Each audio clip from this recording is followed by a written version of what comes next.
Welcome, everyone. Welcome to the Puck Drops here. This is Peter Fife, of course. Minnesota Wild and Colorado Avalanche, amazingly, in the final game of the regular season, but this could be a matchup in the playoffs. The Avalanche leading the division. Minnesota in third in the division behind Vegas and the Avs. And the Wild, Zuccarello, he's been good, and he's coming back, I believe. But the Wild are going to play their last game of the regular season against Colorado. They've played all four on the road. I believe they are 1-2 in the XL Energy Center against the Colorado Avalanche. Both game losses against the Avalanche were blowouts. The one win against the Avs in this building was an overtime victory for the Minnesota Wild. Kind of sad right now because Sajak was one of my favorites. I started watching hockey at Flyers and my game went to. Yeah, that's true. The Devils. Let's talk about the Devils. Give me 1 second to pull that up. Something big happened in New Jersey. And what's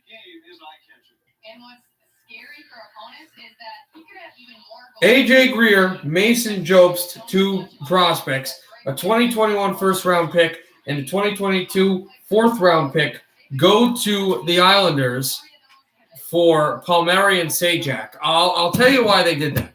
The Devils did this because they wanted more young prospects. They've been hitting home runs with the prospects. Remember the Vatanen trade with Carolina? Because, Sajak and Sajak might come back, and Palmieri might come back after this year. It's only a rental. It could be a rental. We don't know. So they're at the end of their contracts.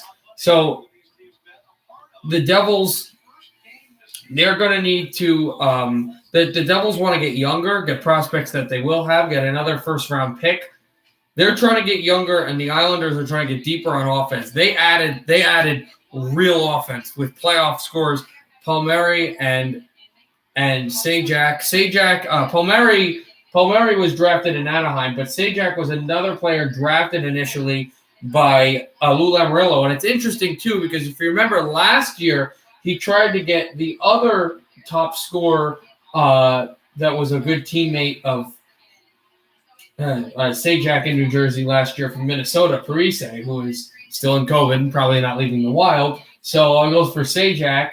So they get Sajak, they get Palmieri. I think you get another big center you can put in, and when Anders Lee does come back, I don't know if they make any more trades now. They've got all their guys. Right now they've got two good scorers, and we'll see what Palmieri, because now it's Andy Green, Palmieri, and Andy Green, and Sajak, all in New Jersey, but all in New York Islanders. But the Devils do get younger and they get more picks. So it's a good trade for both teams. Would I have liked more for both of those players?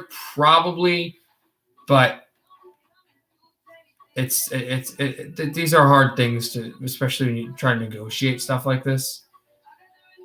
These are they're tricky.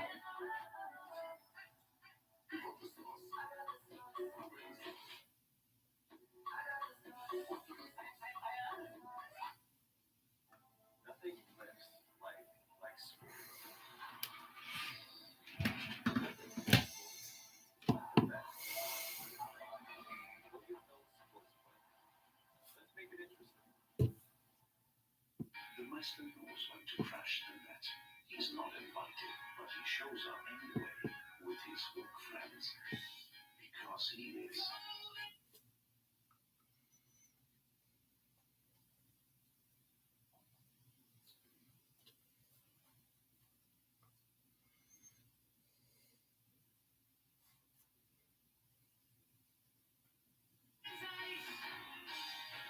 Jägermeister.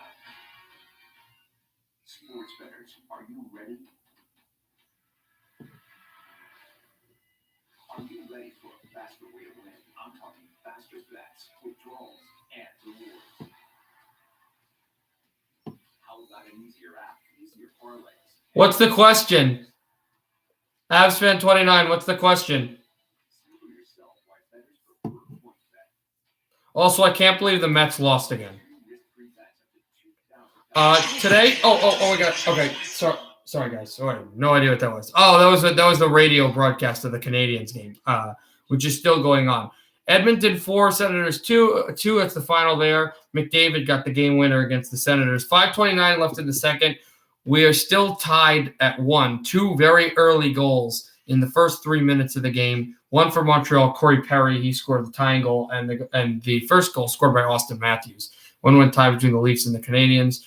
We've got puck drop in any moment now while this game is going on in St. Louis between the Blues and the Knights, and I think all of us, let's go Blues. And then of course, about a little less than an hour, we will have puck drop for the last game of the night in LA between the Kings and the Coyotes, which I'll probably do anyway. I don't think there's a problem with me doing that game. I think I'd probably do that game.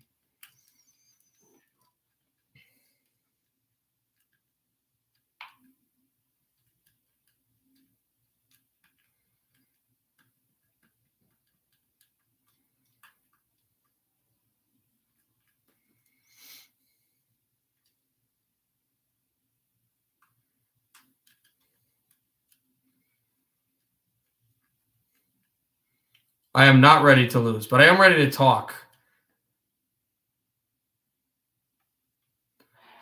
So I assume you heard about the Palmieri deal. Which Avs fan 29? What's your thought on Palmieri? And again, the trade for the Devils is, and I'll say my thought, but as I said before, but the trade is. Also, they're going to go right back to commercial and then back to this.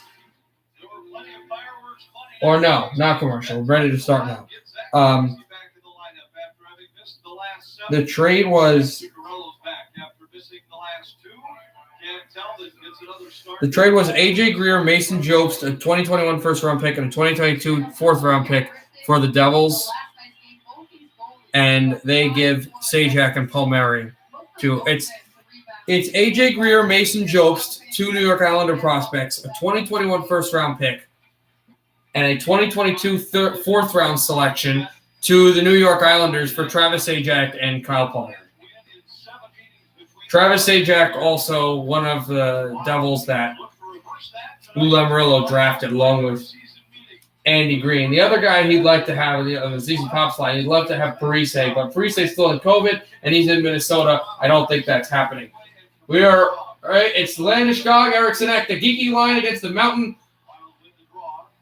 The Rocky Mountain Express and the Wild win the face-off. It's spun back in. Eriksson Ek trying to go for the puck, and he's got Kaprizov to his left. Eriksson Ek has Kaprizov. This is the last regular season game between these two, but they could find each other in the playoffs.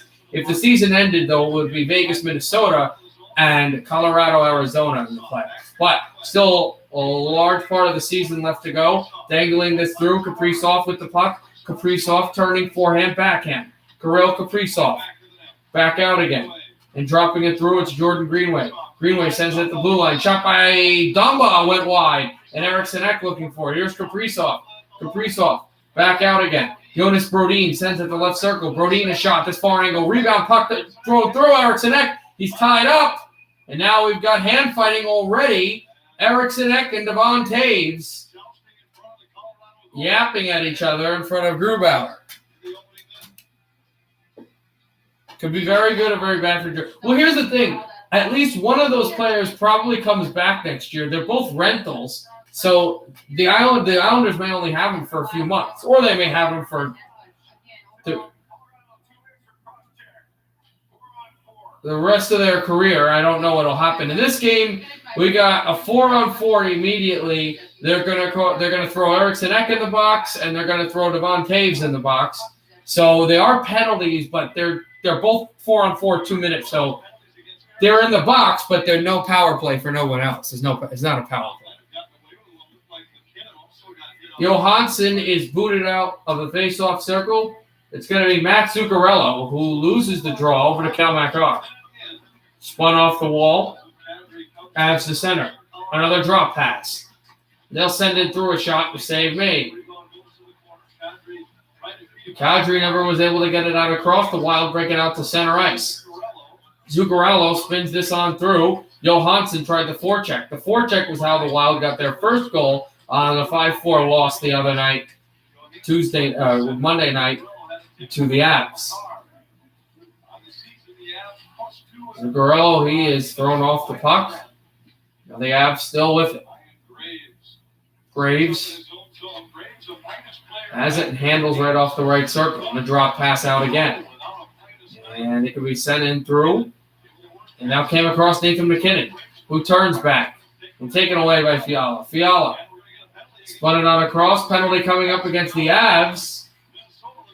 I believe, yeah, it's going to be a 4-on-3 for the Wild and then a 5-on-4. This is very interesting. Here's a shot by Dumba. This one fired up high. Deflection, rebound. Grubauer's there. Puck is still down, and now it's touched by McKinnon. So the Wild will go to the power play. Nathan McKinnon, I think, is the guy that commits the penalty. So a 4-on-3 for 50 seconds and then a 5-on-4 for 110.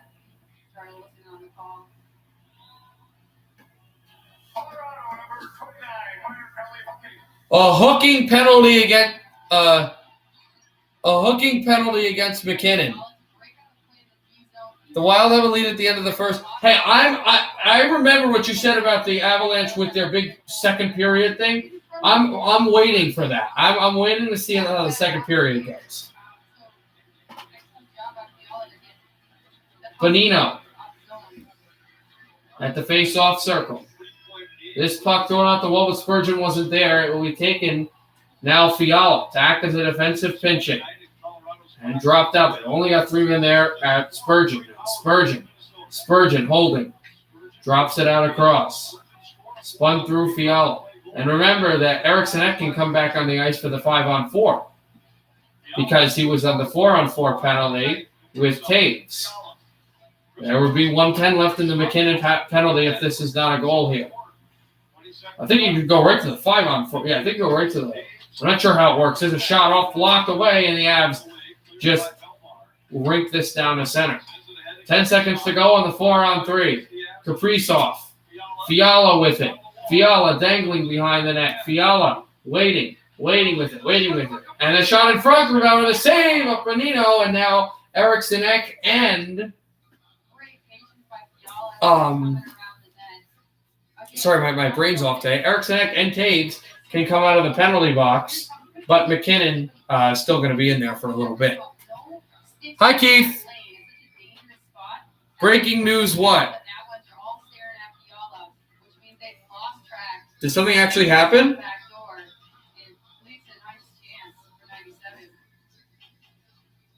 it's 5-on-4 as the penalties to Taves and Eriksson Ek have expired. A minute 9 left. Also, Lundqvist is really close to coming back, apparently. He's looking to be cleared for NHL return. Wow, bro, wow. Spun out Matt Dumba. Sends in with it. And threw down off of Talbot. Back to Suter, and now Johansson up the middle. Johansson links it in at the corner. Dumba, he tried to step on through. Another Av went down. It was Taves. And backhanded off the corner boards. Taken through Ryan Suter with it. Suter, stretch to center. He'll drop past this back. It's Johansson. Johansson working his way through. Zuccarello. Also, I will do the Kings Coyotes game today, just if anyone's wondering there. Suter, back Zuccarello. Tried to throw this to the net. And there back Johansson, he was there and spun through Suter. 17 seconds to go on the power play. Dropped it. Zuccarello shooting one. Save. Grubauer. No rebound.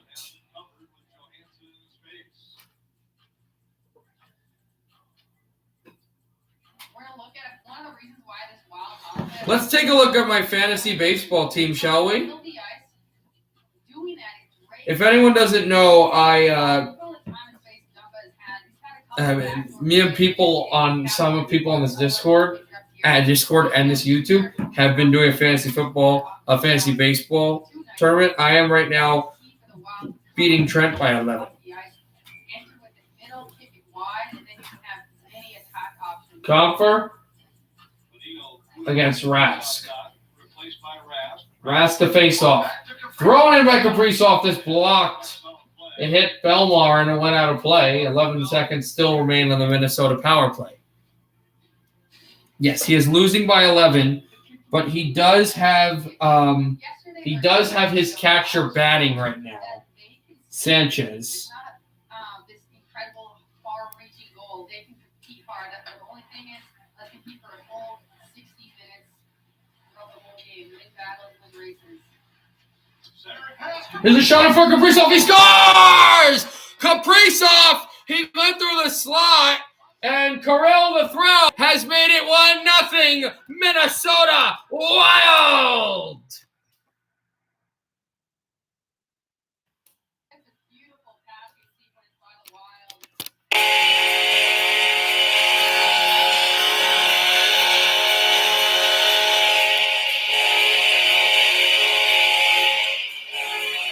This is also Kaprizov got hit in the back, with the stick like this. Could have been a penalty. They didn't call it. And Fiala went right through the slot. 4 minutes into this first period, he scores his 15th goal a year. This is a rookie, guys. And he banks this puck in. And it is 1-0 Minnesota.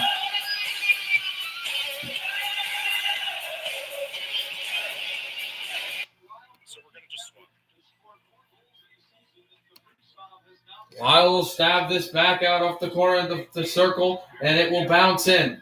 And try to fend off. It was Makar, a hit on Rotney. Eriksson Ek with another good check. Landeskog. And it goes off of Eriksson Ek. Landeskog out with it. Spun on back for the Ads. Kel Makar. Off the wall. That's Matt Dumbo with it. And a penalty coming up against the Wild. Interference against Jordan Greenway. So the Avalanche will go to the power play, and this is a key moment for Colorado to try to see if they can score a goal, make it 1-1. But yeah, Kaprizov, 15 goals in the year, and that has made it 1-0 Wild. At home, so again, this is a strong suit for the Wild. Playing against opposing offense, so again, keeping chances to a minimum, keeping them on the perimeter would be especially important for the Wild to start this. So I would assume the Rocky Mountain Express is out. There it is. Landeskog sits by the blue line, and Rotman can't do the face-off. That's an illegal procedure. Taking a look at that penalty. Exactly, yeah. Face-off won by Minnesota. Susi. He'll bank this out through, but it's kept in by Gabriel Landeskog. That's sent out to center anyway. Cleared down Phil Grubauer behind that. Well, we'll see what the power play does here, Sven. Kel Makar sends this back off of a drop pass. They have no shots on goal yet, the Avs do not. And another good drop pass in behind. Here comes McKinnon. Whoa, McKinnon, what a move. Over to Rotman. McKinnon is just incredible. I picked him to win the Hart Trophy this year, preseason. He may do that. Well, I mean, McDavid is right now in another world, but I do think McKinnon is just unbelievable. Every time I watch Nathan McKinnon, he's just does some crazy things. Makar over to McKinnon. A chopping pass that slides off of Landeskog's stick. Try to go to Rantanen, and it goes over to McKinnon. McKinnon and Bonino tried to check him. It's sent right off the wall and sent back Landeskog over back to Makar. Landeskog into the middle. Dropped it Donskoy. Sent it McKinnon over to Makar. A shot blocked. And sent all the way down into the Colorado end. Minnesota can change. Rapid line changes. Also changes by Colorado as they bring their second unit out. Mikko Rantanen, right, still out there, though. 40 seconds to go in the Denver. Well, basically, Colorado power play. Makar, another drop-in pass. It's Taves over to Burakovsky, though, and Burakovsky tried to send this one on through. Now back to Devon Taves. Taves, who committed the penalty earlier, but was just the 4-on-4, and he has been a good defenseman, came from the Islanders in the offseason. Both teams, Colorado and New York, which I picked to go to the final, have been very, very good here in the regular season. Rough starts, but then they found their way through and been some of the best teams in the NHL. Mikko Rantanen and Burakovsky, Wild looking for their second win in the XL Energy Center against the Avs. It's the last game of the regular season for both teams. This will be spun out to center, And the penalty is over. Wild kill it.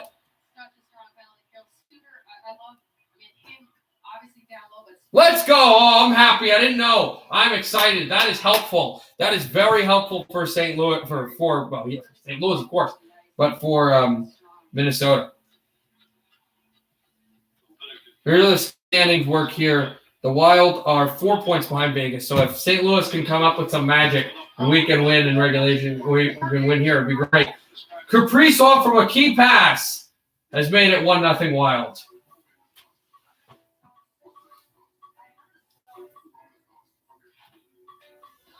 Do you think it's going to be hard for the Vancouver? They missed a lot of games and not much time left. It's going to absolutely be hard. Hopefully Toronto can help us out tonight with the regulation win. Because right now the Canadians are, I think, 8 points ahead of Vancouver. But it is going to be really hard for them because they're going to need to win a lot of games left. The good thing is, though, that they'll have the games in hand. Right now, Vancouver has 37 games played.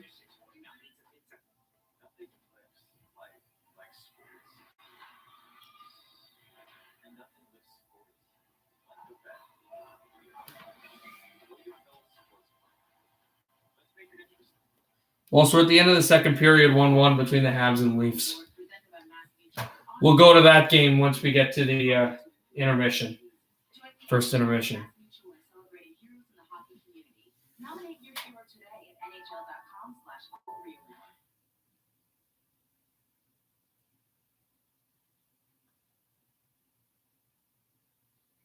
Big impact for this team is Ryan Hartman. He's a big part of the penalty kill. He's moved to center recently, and he's found his game. This guy had 3 points the other night. He's doing a little bit of everything with a salute to the fans there. Steve Emerson said, this guy plays a pretty game, but don't be fooled. He's got a ton of skill. Ryan Hartman, when I asked him this morning, he said he loves switching to the middle of the rink now. But when he leaves the zone, he can play with more speed, not being stuck on that wing. You're looking at Ryan Hartman, who is know what he did and his career. Is Cam Smith, who has 2 top 5s in the last 3 years. So he's doing everything, including playing fantasy golf. Who's a real good, as I said, gritty, grindy player, but you never said this is a skillful player. He can move the puck well. His job was always to be a very gritty player. He can do a lot of different things. They've got, look at this.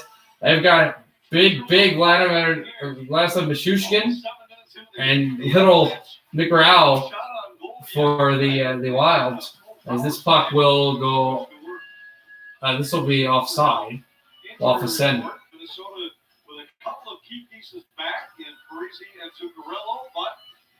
Foligno and Bukestad are out. Bukestad played the other night, so I don't know what that's all about. Foligno's been out for a few days and for a few games. And we're still waiting. I don't know when it will come, but we're still waiting for the return of Zach Parise. Who's not had a great season anyway, but still as many people you can get as possible. Or, excuse me, I'm stupid, and Parise is actually playing tonight.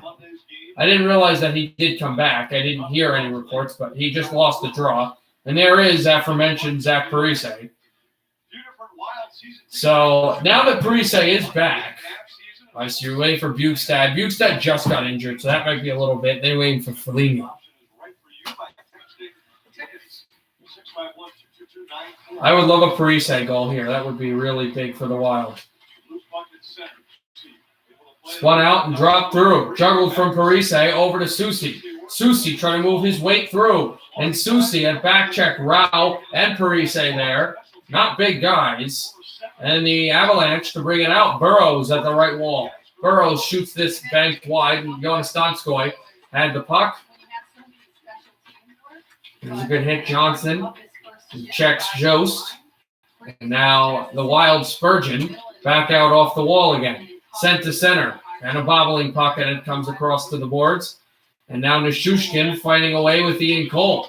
Former teammates in Colorado.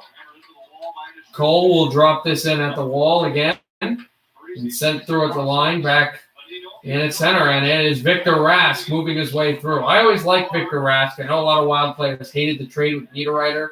But Niederreiter, I think he retired last year or whatever after Carolina, and Rask's still young and playing with the Wild. Suter drops this a wrister that goes wide, and Rask also looking for the puck. Spurgeon tries to pinch in off of Rask and Fiala there, and now the Avalanche back out at center. 11:45 to go in the first. This will be spun down. Suter away with it. Talbot's behind the net. Talbot has to get back in the goal. He will, but the Wild will take the puck back and spun through for Suter. Down it goes. Graves, this will be icing against the Wild. And there's a play where I know Still 2-0 Blues. Still 1-1 Habs and Leafs. But the Blues game obviously still going on. The Blues game has less time in it than this game does. That game will go to the first intermission probably before this game does. And then the Canadiens game still intermission. Banked off the glass. Makar tried to go get it. Eriksson Ek with a hit on him. Now Mikko Rantanen. Lost the puck through. It's dropped out again and spun there. Kaprizov at the right wall. Kaprizov working away with Graves. Eriksson Ek there. Wrap around. Save Grubauer. Rebound off of Eriksson Ek. And now the Avs. It's Nathan MacKinnon. Good pass from Landeskog. MacKinnon tried to bank it to himself. And he's hit hard by Eriksson Ek, and I believe they're going to call the Avalanche offside.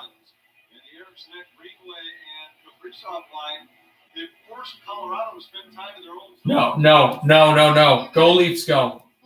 And it's not that I'm trying to be annoying or Leafs fan or whatever. It's just Canadians winning doesn't help Vancouver.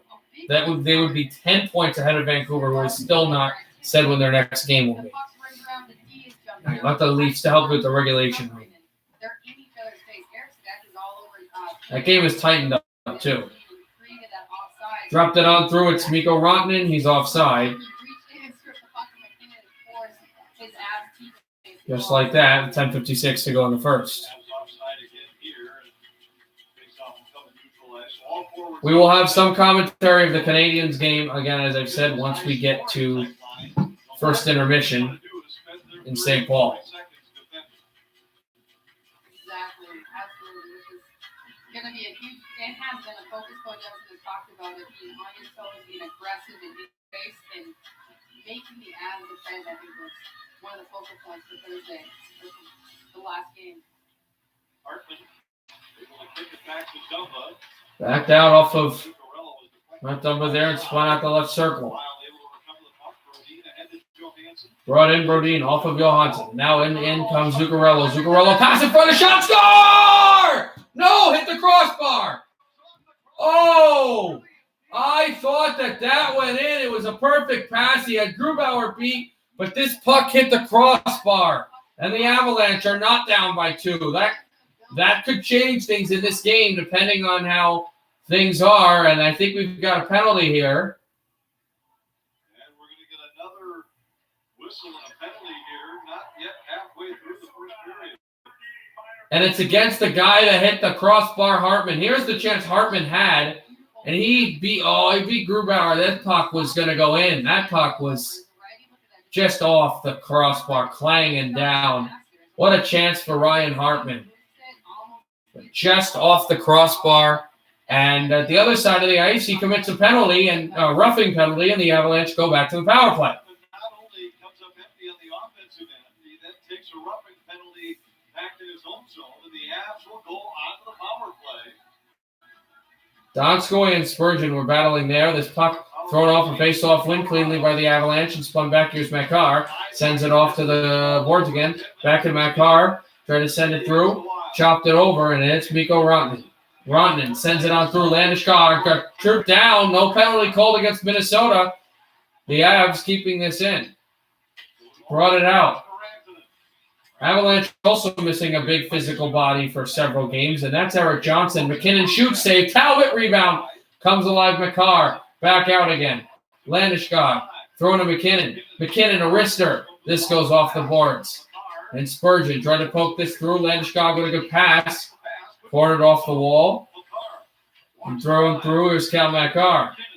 Over to Nathan MacKinnon, a shot. Off the boards again. Nathan MacKinnon. Landeskog, he couldn't get there. Now Mikko Rantanen. Rantanen over to Makar. Makar. Rantanen. Pass in front for Donskoy, and this deflects off of a wild stick. Minnesota will change, and back out at center goes Kale McCarr. Now less than a minute to go on the power play. 9:12 left in the first period, and the Wild dump it down the ice. A lot of action in the offensive zone, but again, the Taves. Wild are so quick. They're stopping and starting. If the puck moves from low to high, they're quick to recover back. Brought it back out, it's Kadri.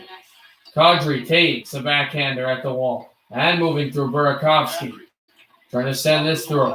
And he has Taves at the blue line. They send it back in, intercepted by Greenway. Greenway drops it off, and the Wild will just clear this off the wall. And they took time to clear it, too, we think. Cuts even more time off the clock. But here come the Avs back into the zone. Burakovsky, good drop pass. Intercepted. Parise trying to get it out the center. And now it's Kevin Fiala. Fiala tries to step this way by. Deflected, blocked around to the corner. And the Wild still having it. The Avalanche will work the center, but the penalty is over. Out of the box comes Hartman with a hit on Burakovsky to free up the puck. Hartman off the wall, and now it's Fiala trying to send in Parise. Save made, and it deflects off the corner. Parise looked back for Hartman. And a backhand pass in behind. It goes Taves, wrapped up with guess who? The former Flyer, Ryan Hartman, who's everywhere. This pass back out, Donskoy. Hit by Dumba. Good physical game this has been. 1-0 Wild. Dumba sends it on through. Kaprizov. Hit by McDonald. And Kaprizov with a hit on him as well. McDonald, but Kaprizov coughed up the puck. Here come the Wild. So the Avalanche, excuse me. Drop pass off. And the Avs are offside. What a game this has been. 1-0 Wild still, but Fiala to Parise, and actually that was a good deflection by Taves to stay with it. 1-0 Wild.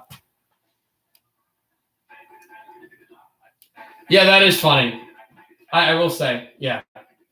I don't know what. I still didn't see what he did though. But no shots on the power play for the Avalanche, but they've had really good looks. They just haven't been able to get a clean shot on goal. Also, we're about to drop the puck in Ontario between the Leafs and the Canadiens. And there's 6:12 left in the first period between Vegas and St. Louis. 2-0 Blues, 1-1 Habs and Leafs. And we're about 27 minutes away from puck drop in LA.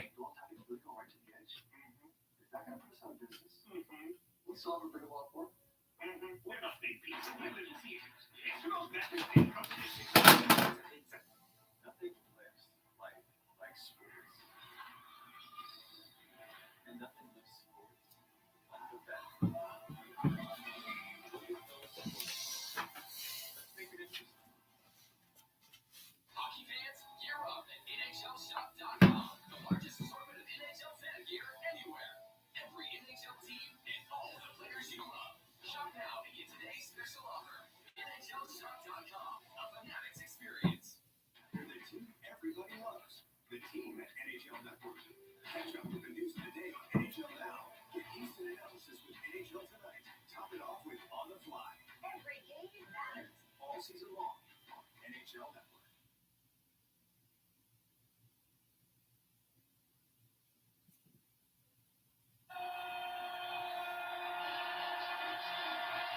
Wild have already been shorthanded a couple of times, but the penalty kill's been perfect. Jared Spurgeon, a big part of it.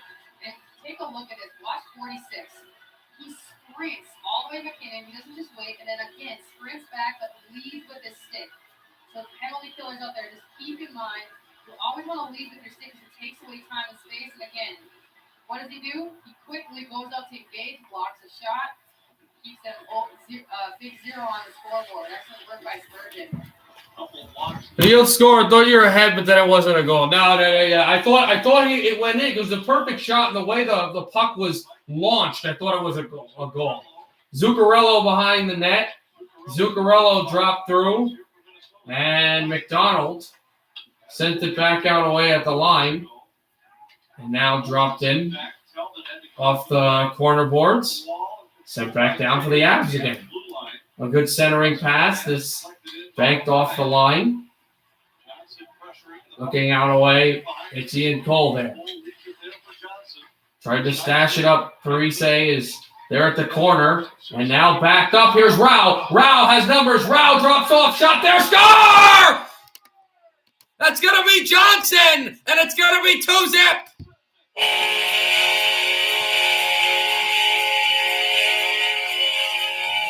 Johnson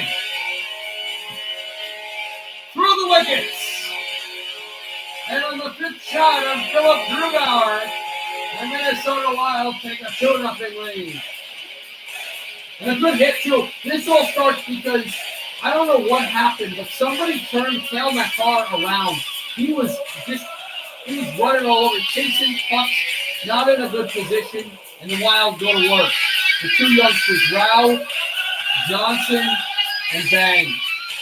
And Parise was at the side of the net as well. But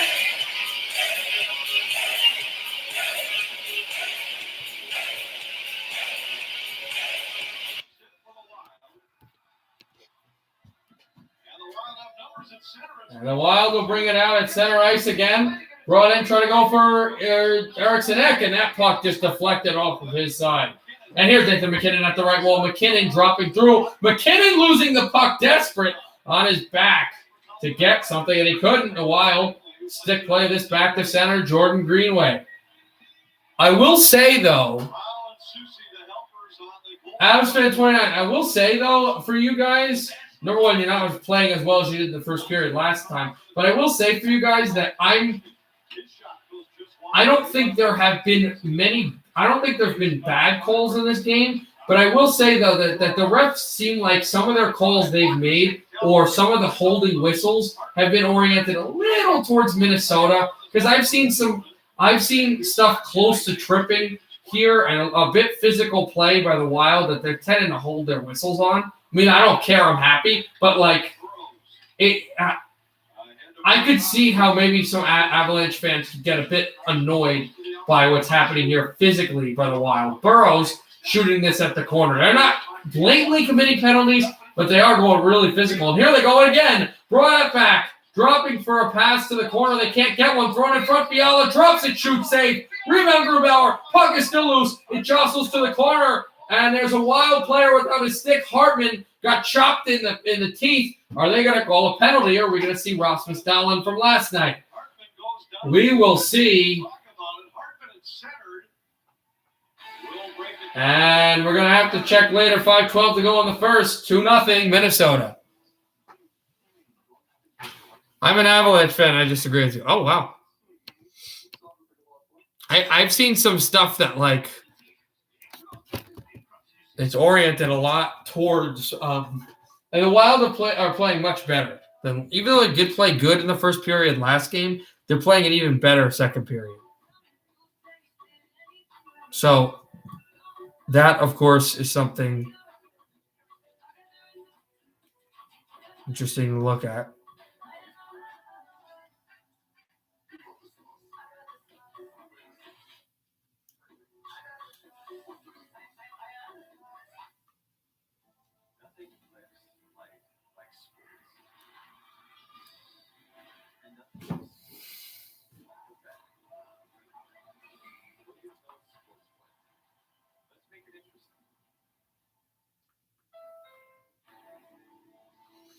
So we'll see how the second goes then, I guess.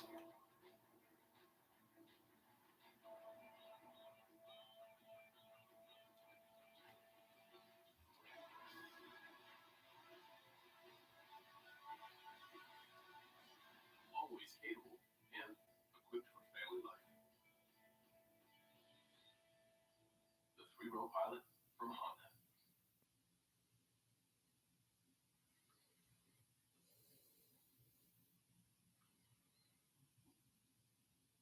There was a big hit on this play delivered by Jacob McDonald.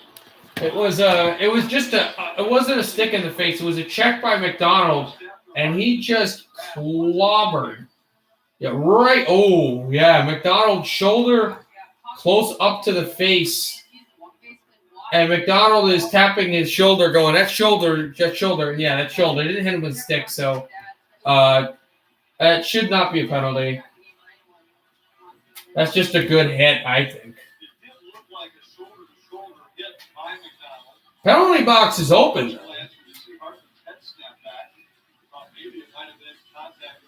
Well, I think they're just gonna call it not a penalty. Wild fans here are booing, but it's clearly shoulder up. It's up high, but I don't know. I don't have a problem with it. I mean, I can understand why you'd be mad if you're a Wild fan or if you're a Hartman. And I mean, I'd like a power play, but my hockey fan in me is telling me, that's not. It's not. It's like, oh, just because you kind of like the Wild. If this was the Devils, I wouldn't be stewing either. It's just it's a hit that looks bad. It's a real physical one. Let me ask your opinion, Avsfan 29. Do you think that that McDonald's hit was a penalty? You agree that it's not a penalty? Zuccarello sends it through. Looks for Rask. And back out behind the net, thrown off of Zuccarello. And now it's Suter. Suter, a shot that goes wide off Kaprizov. And back Kaprizov, a drop pass, trying to send this in for Rask. And chipped off another stick. And back out again. Spurgeon, he was there. And sent in through, it goes off of Zach. Victor Rask, trying to drop this in across. And backhanded off the corner wall. Thrown in and up. Stretched it, Ian Cole. Back out at center ice. Move through for Kel McCarr. Back out, Ian Cole was there. Zach Parise too. And now it's Graves. Graves with it. Sends it out away. Johnson, he got hit. And brought in Rao. Rao with the puck. Rao. Turned through off that one puck off of Parise, and now it can be stabbed to the corner. And back out Rao. He got hit. Puck to the wall again. Good checking. Luke Johnson, who scored the goal to make it 2-0. Now Cal McCarr. He'll send this in. Back to Ian Cole. Cole sends it over to Johansson. Shot up off a high stick of Taves, and Johansson sends it in. Johansson on the backhand. Working. Trying to forehand sift this through. Oh, a big hit there by Landeskog on Greenway. It's worked out Gerard, who was big time in the 5-4 win on Monday for the Avs. Colorado gets it out to center. This could be big if they can score a first period goal here. But the puck is picked off around again. Now sent through, it's Gerard. Off the backhand at the wall. Mikko Rantanen in at center. Good passes. Here's Gabriel Landeskog. Landeskog out at center ice. He'll spin this in. Jonas Brodin sends it at the line, and Kevin Fiala was there. Here's Landeskog hit by Eriksson Ek. Eriksson Ek trying to stab this puck away. Sent through to center ice again. And moved it across, it's Fiala. Fiala gets hit by Burrows. And now back, it's Nathan McKinnon. He got a check. Got checked off the play. And the puck down to center. He's committed a penalty today. Suter will take the puck, and it'll be icing against the Avalanche. 2:09 to go in the first. 2-0 Wild. Hi, Trent. I'm winning. Yeah, it was a good hit. It looked bad a little bit. I would also, even have friends, you have to admit, it looked bad a little bit. A little bit. It looked bad, but not a penalty. Not a penalty. Good hit. Looked a bit sketchy, but referees made the right call.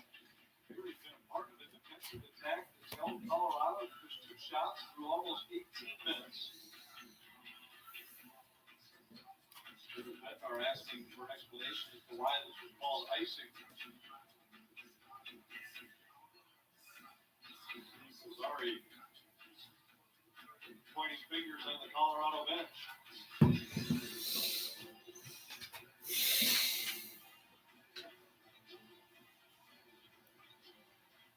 Colorado's got a delayed game penalty for changing on the icing.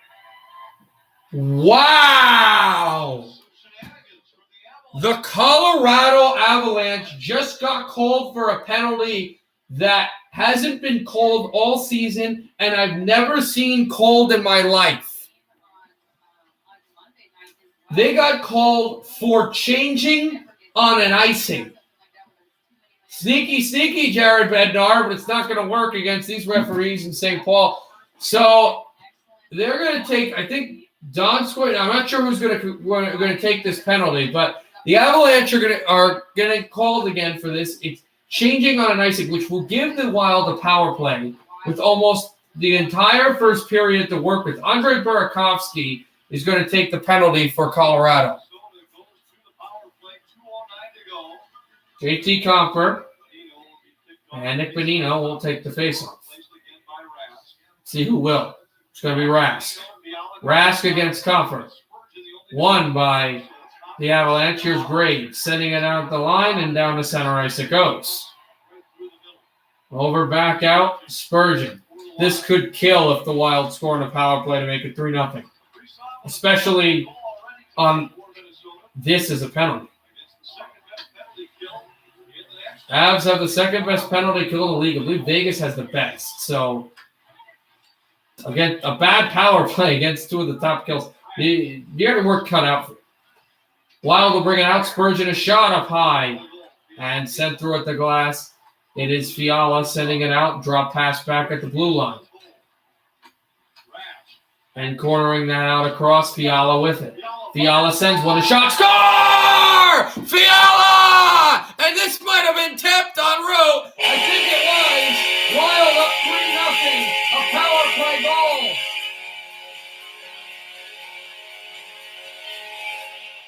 Well, it starts from Minnesota. Fiala's been a scoring machine. Just had to leave the Predators. And Fiala, oh no, Bonino's got a stick in the lane, but this is all Fiala. I'm pretty sure. Look at this puck. It goes through the stick of Bonino, whatever touch it is, but Fiala's shot. What a shot. What a shot. And it is 3-0 Wild. He hopes his captain Spurgeon immediately. The 12th goal of the year for Fiala, and it's the power play goal for Minnesota. 1:42 to go in the first. No, it's not over. You could score like 4 goals in the third, but it makes it a lot harder for you guys now, especially that it's a stupid penalty to take, and then the fact that the Wild score in that penalty, and the Wild don't have a good power play. That's a kind of a shtick. Sad. Trying to get the Avs back in this game. There's a toe drag through. A save by Talbot. Puck comes in behind, and I think the Wild are going on the man advantage. Oh, I think so. The Avs are going on the man advantage. Kadri got... That's not good for the Avs if he's out for an extended period of time. Kadri got pummeled. I don't know who it was, but Rao made a block on a centering shot for the Avs. But this is a definite Minnesota penalty. They got to figure out how much for this.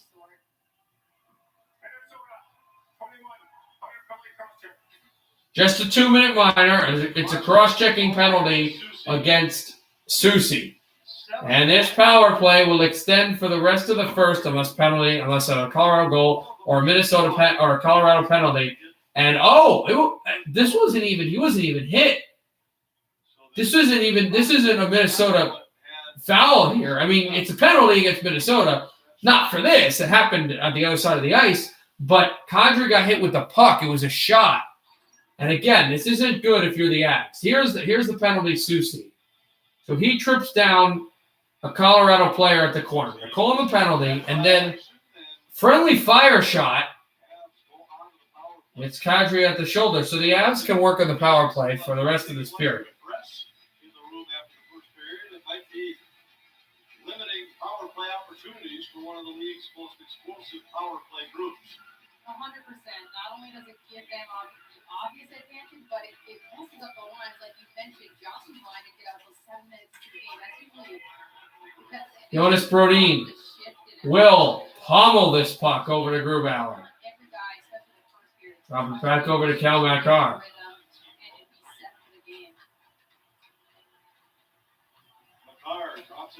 He'll send this one in through and drop it off again. Take it on through for the wall, and Makar with it. Back out again, Cal Makar. Sent him to the corner, blocked in front. And moved out again. I misread the amount of time in the power play. It's 2 minutes, not a minute. So they'll have more they'll have more time on the power play than just 4 seconds. But this puck just deflects Ratman off of the glove.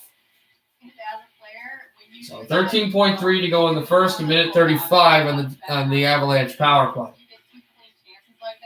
It's expected to go out. If you're a pro, like that's I don't want to say easy play, but I've done that many times where you're like, oh gosh, now we have to get the puck out. I just had an easy out, but again, great job blocking the shot by Cal. Linesman wants to understand exactly how much time should be on the clock here. Good point, yeah. If you could put it in a soft area, his agility to reach a puck is incredible.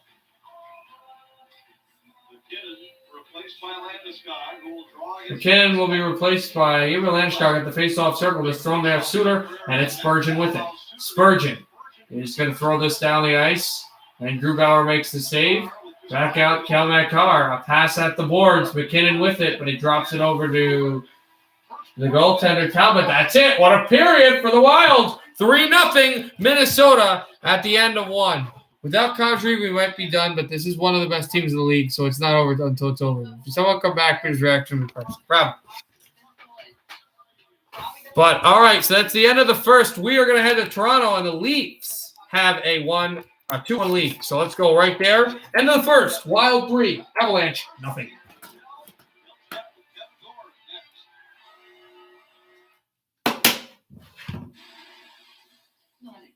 And they're on commercial. Oh, Leafs are up 3-1, actually, not 2-1. Great. But the Habs are on the power play.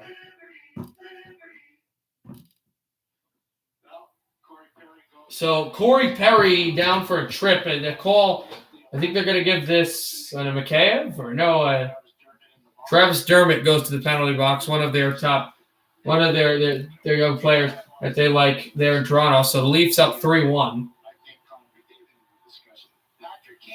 Also, 2-0 Blues in the intermission there. So we'll probably have the rest of this game. There's only 7:57 left in this period. So we should have I'm not sure because it's NBC, there's a lot of commercials. I'm not sure, but we should have the rest of this game and then maybe a minute or two of Vegas, then back to the second period for the Avs and the Wild. And also, by the time that starts, we should have puck drop in LA between the Kings and Arizona, which I will stream, which anybody do not leave once the Wild game is over. I will be streaming the Kings and Coyotes game. Canadians. Moving out. There's Drouin. And brought through. Remember, the Canadians came down 2-0 and won 3-2 in overtime off of Stahl's goal against the Edmonton Oilers. 2 straight wins against Edmonton for Montreal. But they haven't had incredible success the past few years over the Toronto Maple Leafs. Suzuki sends this over to Tyler Toffoli. Former Canuckin King cannot cross it out through, and it's back out to center. Here's Shea Weber with it. Weber. Back out in behind Jake Allen, and Weber will send this out the wall over to Jesperi Kotkaniemi.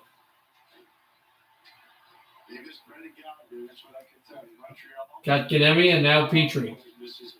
Petrie drops it on through. And try to send it out off the corner. Oh, and then it's Tatar who coughs up a puck. Hyman can't get there. Now Anderson. Anderson throws this off at the corner wall. A good hit there. Kotkaniemi tried to get through with it. Back Petrie there. Jeff Petrie trying to cycle this puck across. And Perry. And it's also imperative Toronto wins because of what happened with Edmonton earlier today, winning in regulation over Ottawa. You may have to. But one of your weakest links is the backup goaltender. The Leafs are 5 points ahead of Edmonton, though. So, actually, a win here would make them 7 points ahead of the Oilers. Canadians' power play is over, but it'll be sent in again and icing against the Habs.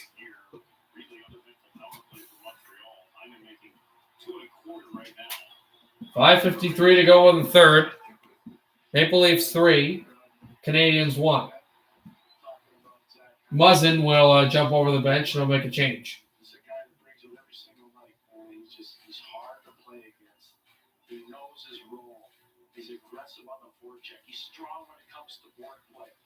make skillful plays and finish plays as well. I mean, he's one of those players you want on your team. It's like Keith Jones. And he's also authored 3 children's books. Thornton will backhand this at the corner wall. Let's try to throw in back again. Dropped out. Edmondson sends to center for the Canadians. And Paul Byron stretched this out. Good hit by Morgan Riley, and Thornton is there too. Hit by Dermott. Morgan Riley tied up with Byron. Byron, a backhand pass to the blue line. Sent on through over. Tried to drop this across. Dermott, who was out of the box, and it's Terry Lehkonen. You can send this through. Romanov, the rookie, behind the goal, and Romanov tried to wrap this on through, and it's taken away by the Leafs again. And a great move by John Tavares, as this can be thrown off the corner wall. They're changing. The Leafs are going to have movement through. Muzzin is there. Muzzin holds, shoots wide, tried for Hyman, who tried to back up the forecheck, and it is dropped into the Maple Leaf zone again. Muzzin, a softly laden puck off the wall. And out at the corner here, Shea Weber, pursued by Kerfoot, off of Hyman's stick, and out to center it goes. Morgan Riley with a good backhand play, and now Muzzin. Stretched it out and through, and it's Austin Matthews trying to wake his way by. Save made by Allen, who will glove it down.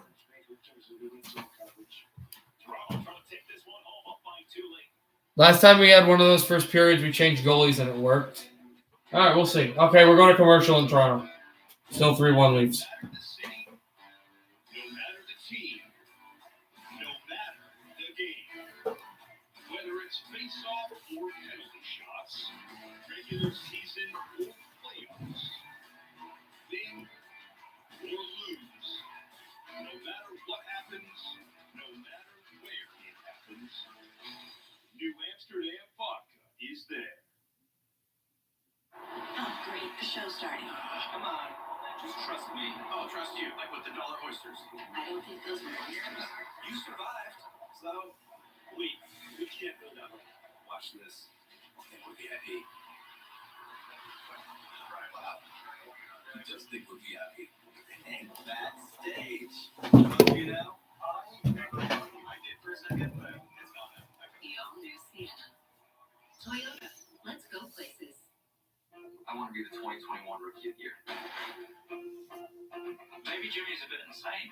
I've never gone this fast before. I can't believe what I'm experiencing. Knowing how competitive he is, that's why he's so good.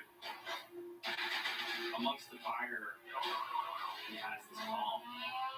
I can't wait to see him on track. This was my dream.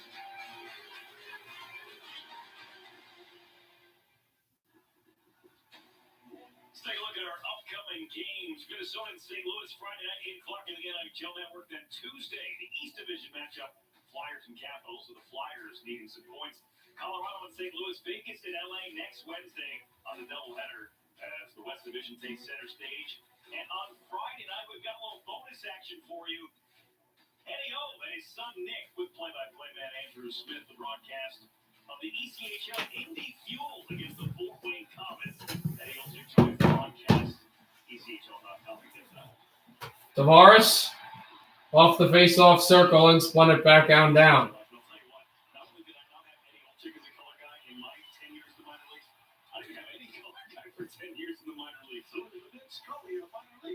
Moved out Tavares. Back out at the wall and stretched in again. Allen. Going to fake the backhand behind the net. And moved on through again. Leafs will kick this puck back and try to stick it on through to center. And dropped out off of a cornering pass again. All good hit there. Kulak. And Tavares couldn't get there. Now Mete. Mete stretched it up out to center. Good pass. Victor Mete there. Mikheyev. And then this will bobble off of a stick and a pad. And now Morgan Riley with it. Morgan Riley. Out to Engvall. Engvall sending back in again. And an offside against the Canadiens because of, you know how good that Toronto has been at entering the zone on teams that pinch up defensively They end in waves, and they're able to stretch through and get pucks in deep, and that's how they cycle, and that's how they've done so well this regular season, being the best team in their division. Leafs will pile drive this in. Morgan Riley was there. Hyman trying to step up on the forecheck. Austin Matthews away. Anderson. Now Anderson out to center. Anderson stepped it up. Campbell tries to backhand this puck out against the wall again. The Canadians bring in the extra attacker. Empty net on the one side. Brought out for Petrie. Petrie at the blue line. Petrie fakes it. Shot off at the wing and sent back down again. Dropped it through. Looks for Petrie. Petrie holds. Wrister to the corner. Spun back out again. And Suzuki sends it over. Weber to Suzuki. Suzuki pass in front, missed to Foley, but it's stepped in by Petrie. And Tyler Toffoli looked for Corey Perry. Suzuki, Canadians need 2. 2:30 to go in the third. Dropped it, Shea Weber. Waiting. Still waits. Holds it. Petrie. Could be a Norris candidate. As it's sent down at the left circle again. A shot through Perry. Trying to whack at it. It's banked through to Foley. Wrister. Perry!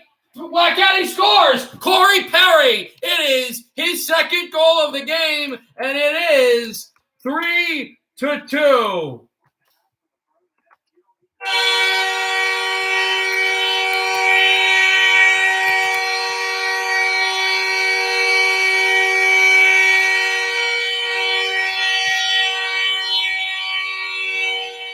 What good puck movement by the Canadians, and the former Duck, he never gave up.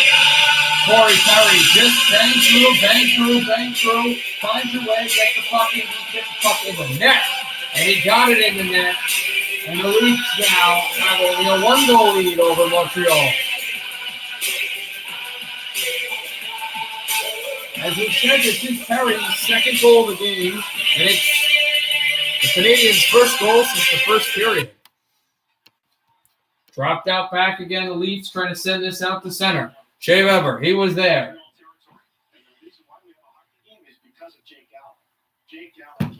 And there's Jake Allen, the big goaltender for Montreal. He's been good here. 150 to go in the third. 3-2. This is sent in. Hull tried to get there. And back out Kerfoot. With it now. Drouin. Extra attacker comes on the ice for the Canadians. Thomas Tatar. Sent back at the left circle. Dropped in Petrie. Corey Perry steps it. Perry has 2 goals tonight. Looks for the hat trick. Can't get there. And now Drouin. And poke checked away Weber. It's sent in and kept in by Perry. Perry, and this is dropped off a couple of players now. Toffoli and Anderson will get the assists. Canadians are changing. Leafs as well, but more Habs come on the ice than Leafs. Petrie drops it off. 1:15 to go in the third.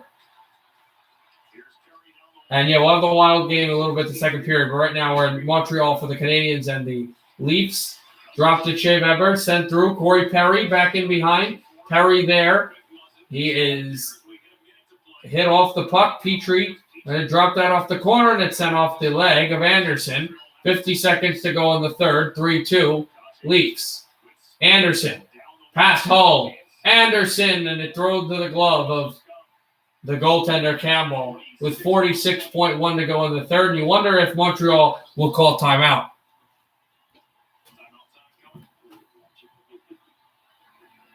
Montreal, no doubt, would like to keep the players they have on the ice. The only thing with that is, with taking a timeout, is you also don't want your players, the other players, to be tired. But it looks like they will take one. Here's the look at Jake Allen, who's been really good today.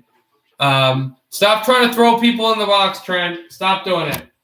Trent wants to time you out, Valentina.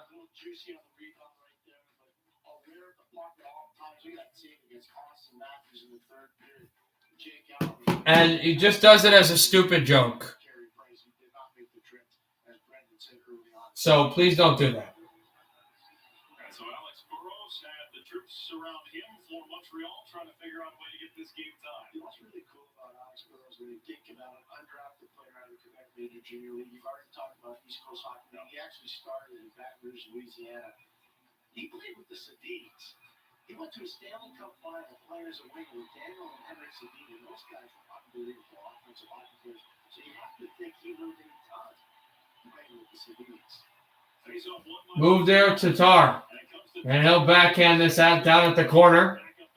As Tatar was there, and they have to try to find a way to move the wings. As you know, the assistant coach, former Vancouver Canuck Alexander Burrows, as all of a sudden they're talking to the troops there in Montreal. Tatar sent over, blue line blast. This is blocked out by Hyman. Canadians still moving with it. 20 seconds to go in the game. Hyman goes down into one knee. Good puck movement there. Drop that through. Cornered it across. Back from Anderson, and now Suzuki trying to send it over to Foley. Back at the blue line. Petrie dropped it out again. 10 seconds to go. Suzuki shot through. Perry went bang out. Another shot. This goes off. Tatar trying to keep it in. It's sent over. There's a shot blocked. Leafs to center. Toronto wins. 5th win in a row as Hyman blocked a shot to send it to center. He was able to do that. The Canadians showed some pride coming back to try to make this a game and get a point. But the Canadians will only stay 8 points against the Canucks and a 7-point lead now against Edmonton for the Toronto Maple Leafs. Leafs with 57 points right now on how things stand, because Florida lost yesterday. I believe Toronto again finally has the most points in the National Hockey League. I could be wrong, but I believe that's the case. Defensively, transition defense, open the game up in the first minute with a beautiful wraparound goal. It is. But obviously the Avalanche play thanks to that.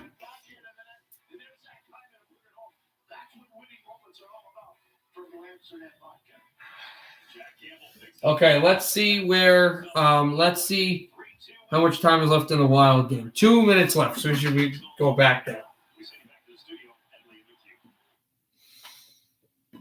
But Leafs beat the Habs 3-2. So there you go.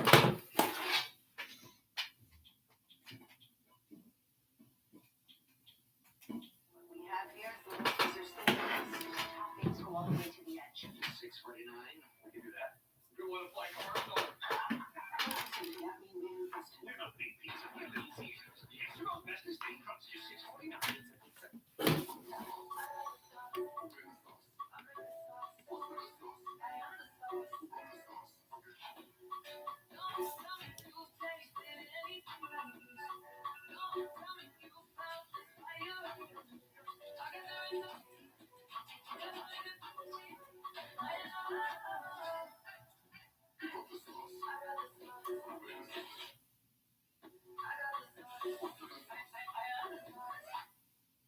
Sports bettors, are you ready? Allen is. Are you ready for a faster way to win? I'm talking faster bets, withdrawals, and rewards. Get 2 risk-free bets up to $2,000.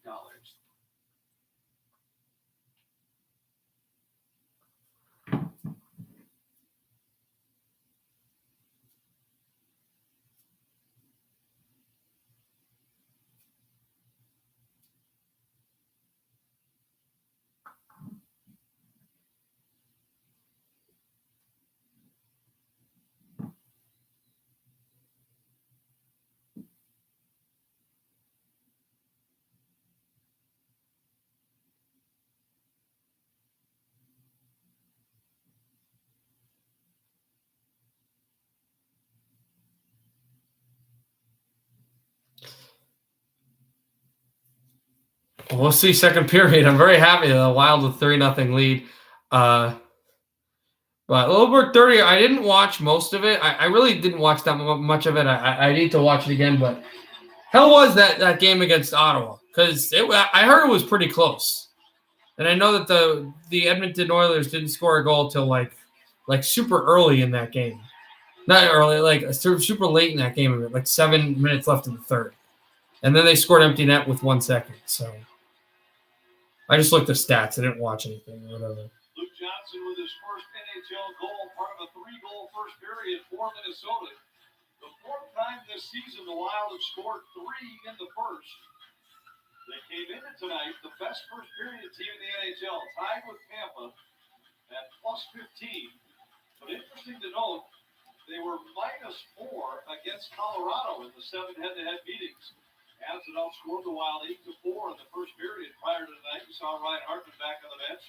That's good news for Minnesota, but first periods had gone Colorado's way in this season series.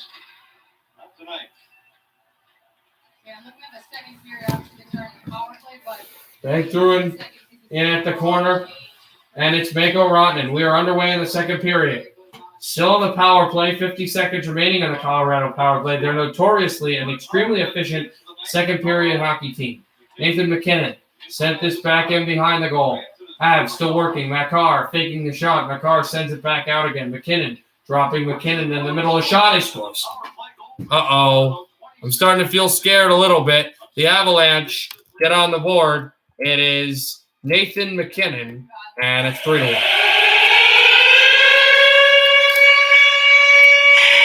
that is also only 26 seconds into the period. Oh, I'm throwing hockey talk there. McKinnon just to drop through and moving it in Greenland. Step the speed. Backwards, right between the legs of Talbot to give Colorado some life. This was Kinn's 15th goal year. A power play tally, 3-1.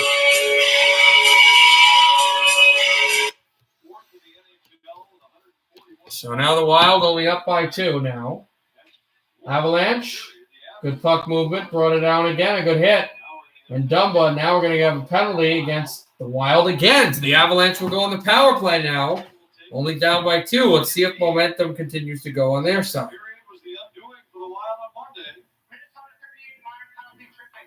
It's another penalty against Hartman, a trip. As you could imagine, a power play goal for the Avs, and now another power play chance. We've only played 47 seconds. and it's tough because it's Hartman's first shift back. I remember he was out for a little bit in that first period, so he comes in. All right, I'm on Hockey Talk right now. Trent, I'm on Hockey Talk. I knew they were going to win. Sens scored early in third like they did in the second, and then we scored 2 more, 4-2. Okay. I mean, you kind of need to start, the Leafs are starting to get away with the division, and you kind of have to find a lot more wins now. You're back? Avs fan, 29. I'm scared because the Colorado Avalanche on the power play has made it 3-1. It's Trent, boys! Hi, Trent. Trent, you playing NHL? All right, Trent, can I tell you the teams I want you to be? Trent, you are going to be Makar sends it at the right circle. Here's Donskoy shot. Save made by Greenway. By Talbot. You are going to be the Nashville Predators in Madison Square Garden against the Rangers. What? What are you eating?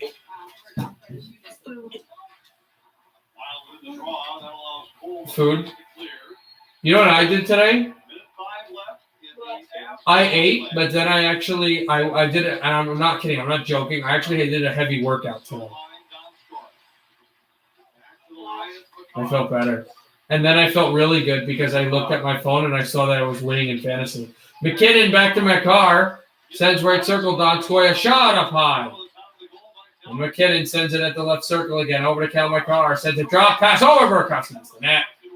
Nathan McKinnon with it. 9-6 shots favor Minnesota. Minnesota leading 3-1. McKinnon. And this puck will work its way down and out the way for Grubauer. 20 seconds remaining on the Avalanche power play. Not worried about Leafs, but would be nice to be first. Okay.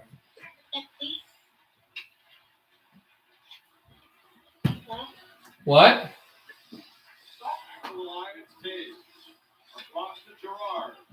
One of my pitchers got a -10 today. Did you see that? What? Kadri back out again off the corner and down the ice it goes and try to throw it through Rao, sent by the Avs. What are you saying?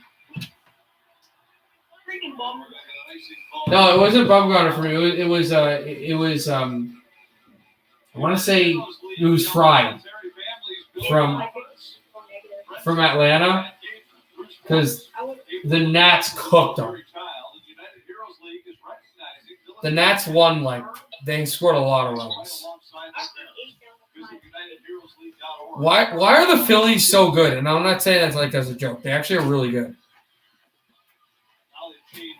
The Phillies have lost only one game this year, and the games that they've won, they've scored a lot of runs. I got talking you normal, and you're doing the foot stuff here. Suter out to Spurgeon.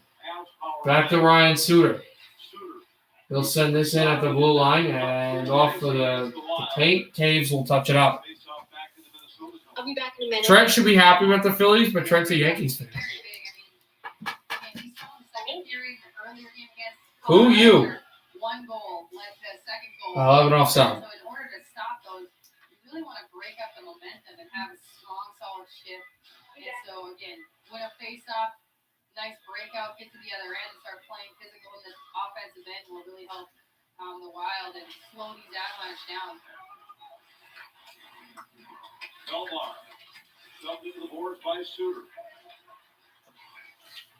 Dropped in at the line again. And then the Wild with it, Spurgeon.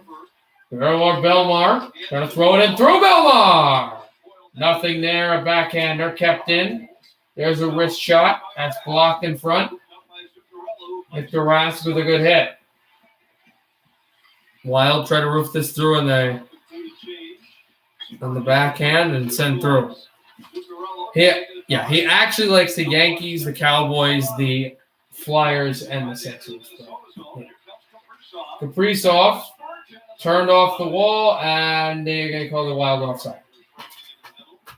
Dean Evason talked about the need for a full 60. It was the second period that really was Minnesota's undoing on Monday. If you look at the numbers, the first period and third periods were good enough to win. The second was not. And again, like the Wild, it was just simply the lack of. They were sitting back on their heels, almost kind of watching, thinking what I'm sure most of the league and all the writers say in the media. Hey, this is the best team in the world. And if you play like that, a little nervous, it's gonna show. But again, this Wild team is good. They're very strong, especially defensively. They have one of the best defensive core in the league. And so, again, if you keep playing to your strengths, but you take a second off, or in this case, 20 minutes, 4 goals into one your net, and that's kind of the result of it. But again, if you fail to two different teams, it's always different to choose to play the dominant play of full 60. A backhander out to center, and Fiala tries to send this one in, and back out at the wall. Hartman shooting at goal, and nothing there. Taves send it through. Hartman shooting, score! Redemption for the former Flyer.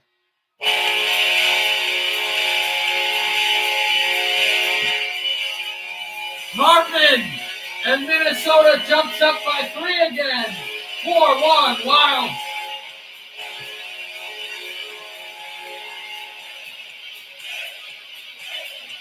What, Trent? Trent, what? Oh, beauty. So what a play through at the blue line, passing, and right up the middle of Hartman just shoots this, can't shoot up high, can't shoot over him, gotta shoot through. He shoots through Grubauer, and you might have to change goaltenders if you're the Colorado Avalanche coaching staff. 3-goal leads, I know that, but we've had 2. It's not like we've just had 1. We've had 2 of them. Brought out now Brodin, Jonas Brodin, to send it in through. And Grubauer. Drop this in back. It's Mikko Rantanen. Rantanen with it. Turning off of Brodin. Rantanen at the wall. Rantanen still. Curl and drag over to Graves. Graves a shot. Glove down by Talbot. It's human nature to have some of those seeds of doubt start to creep in your mind when you know what happened on Monday night. They scored in the opening minute and a half. They get a power play goal in the first 30 seconds here tonight. You start to think, can't let that happen again. Rather than just stick with your game, a goal like this certainly helps to negate those thoughts. True. Mentally, it's easy for a team to almost play not to lose, which is the wrong mentality. And it speaks to, I think, the leadership and then the head coach. Because you listen to Coach Evanson's post-game press conference, it's not a matter of, I wish we could have won. He was disappointed because he... There's a shot in front, the rebound, they score. The Avalanche turnstile this puck. That's going to be Burakovsky, and so just like that, the Avalanche. It is a team of. Nope, the Avalanche, just like that, will make it a 2-goal game.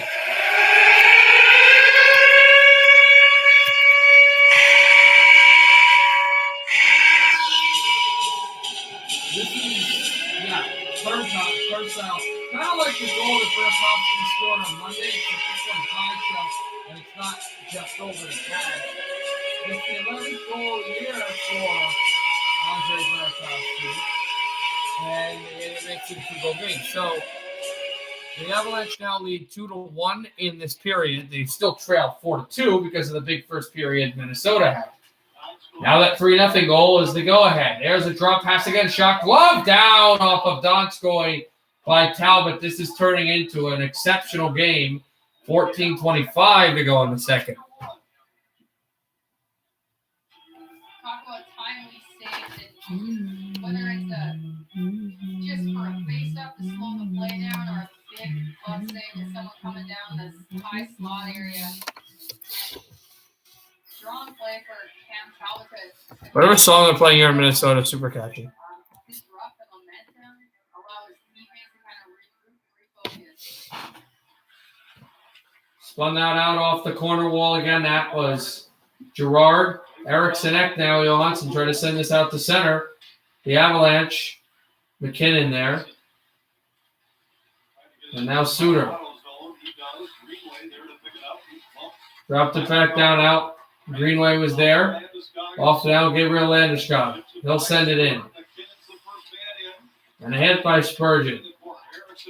And Eriksson Ek with it. Nathan McKinnon can't get it. Good hit by Greenway. McKinnon now with the backhand. Puck is in through. Backhander there by Landeskog. He was tied up, but a save made by Talbot. That's how skilled these Avalanche forwards are, able to get the puck on net. Puck comes into the Avalanche bench. And we will have our first commercial break of the period. Avalanche strike early. Wild strike back. But the Avs strike back again. 13:40 to go in the second. Wild 4. Colorado 2. I don't know. I mean, this is tough. It's 2-goal lead.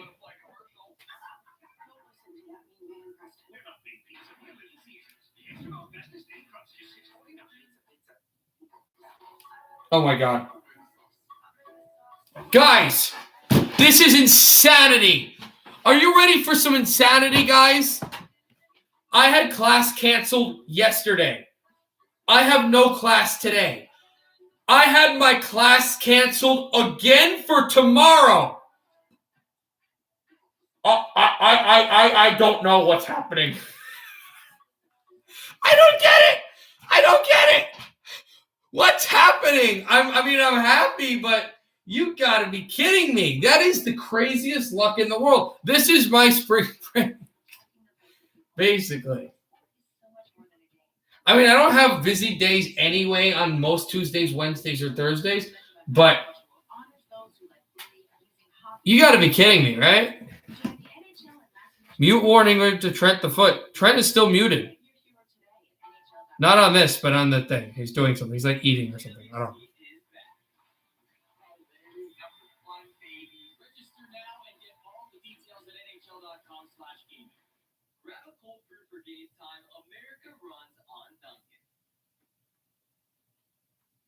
Colorado, time to serve up some hockey hotness and some congratulations to Mike Hastings, the head coach at Minnesota State. Second time winner of the Spencer Penrose Award for the National Coach of the Year. This guy's put together a heck of a record since he got there in 2012, but winning his program in college hockey, 9 20-win seasons, 4 WCHA Coach of the Years for this. Oh, I don't care what he said. And now a chance to go to their first ever Frozen Four. Ironically, against his alma mater, St. Cloud State. 3 Minnesota teams in that Frozen Four, and Mike Hastings in Minnesota State. Also, 9:06 left in the first. Coyotes up 1-0 over LA. Interesting there. 2-0 still Blues. Brought down at the blue line. I wanted to kind of be out and about tomorrow all day, so this works out now that I don't have class. Taking a wraparound and a drop pass now. There's Gerard. Sends in the middle. McKinnon tip pass. It goes to the corner wall and back out again. Do we get a reaction of Minnesota? Yeah, you're going to get a reaction. Also, we still beat the Wild in the season. Really? I thought it's tied 2-2. I thought it's tied 4-4. Because didn't we win twice in Denver and you won twice in Denver and then you won twice here and then we won twice and then we would win twice here? Isn't it 4-4? Yeah, times like this where Or maybe did you or did you guys only win? Did you guys win 3 times in Denver? And yes, you'll get a reaction of annoyance and anger if they win. They come back here. Right off the face-off circle. Shot there by Graves, hit Landeskog and bounced out of play.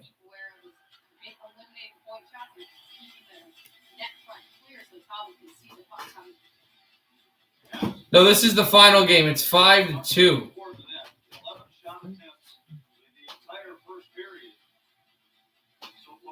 Really? Stu Haas plays here in St. Paul. But I didn't know that 6-2 thrashing in Denver and the overtime win were the only wins we had against you guys. Off of Rantanen. And sent in Greenway. He lost the puck. So I guess it would end 5-3 if we're able to win this game. We're up by 2 right now. Wild are up. We have to stop saying we. Wild are up by 2 right now. This puck will be sent right off the corner again, and it's Eriksson Ek with it. He'll backhand this out to center ice. But a good pass through. McKinnon sets up right circle, a shot. Went wide. Landeskog, he was there. Taves sets up a Pascal Makar. Sent in through. Landeskog, he was there. Landeskog off the puck. McKinnon. And now drop through. Mikko Rantanen with the puck again. Rantanen tries to send this over for Landeskog. And another good hit. McKinnon out at center. Nathan McKinnon tries to move his way through. McKinnon drops, shot, Comper shot it wide. Gerard Rantanen with the puck, trying to go over for Comper. JT Comper, pass in front, nothing there. And there's a wrister en route. Back out the Avalanche, still moving the puck. Here's Taves with it. Taves, a shot. Save made by Talbot, no rebound. 11:45 to go in the second. Wild still up by 2. Yeah, taking a look, and here's McKinnon coming in, and it looks like defensive play by Brodin. He's got an honor McKinnon, but when his back turns away from him, recognizes, hey, I might need to extend out and reach out and take the puck away. He led by with his stick, and it caused a redirect, and awesome job. Brodin is such a strong skater, but that was a smart play to recognize where the next dangerous Avalanche player was and engage on him immediately.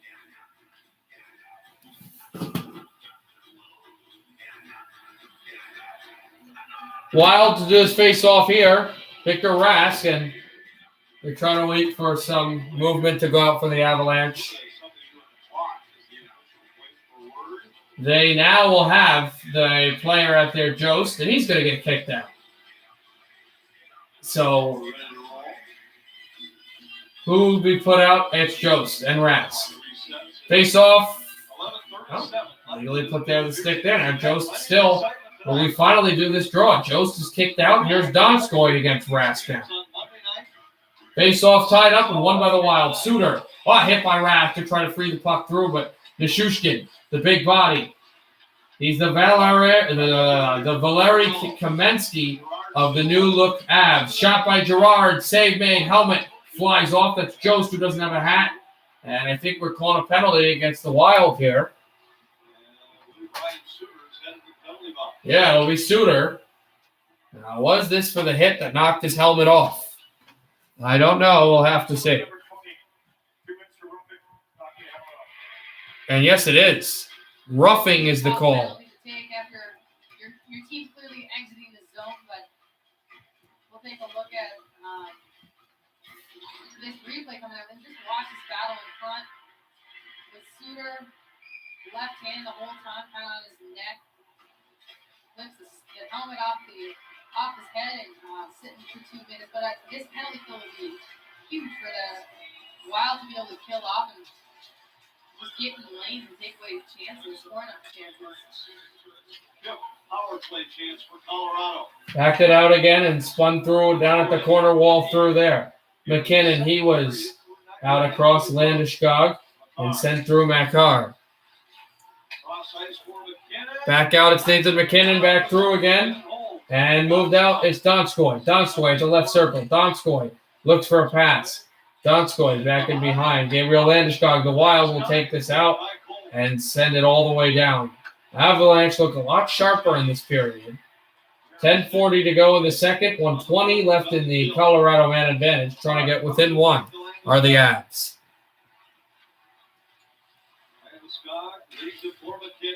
Back out. A good drop pass through again. Mikko Rantanen with it. Now Cal Makar was there. Nathan McKinnon. And now Taves. And now McKinnon. McKinnon shooting for a save. Rebound. Score. The Avalanche have made it 4-3. It's going to be Mikko Rantanen. And it's going to be only a 1-goal lead now for the Wild.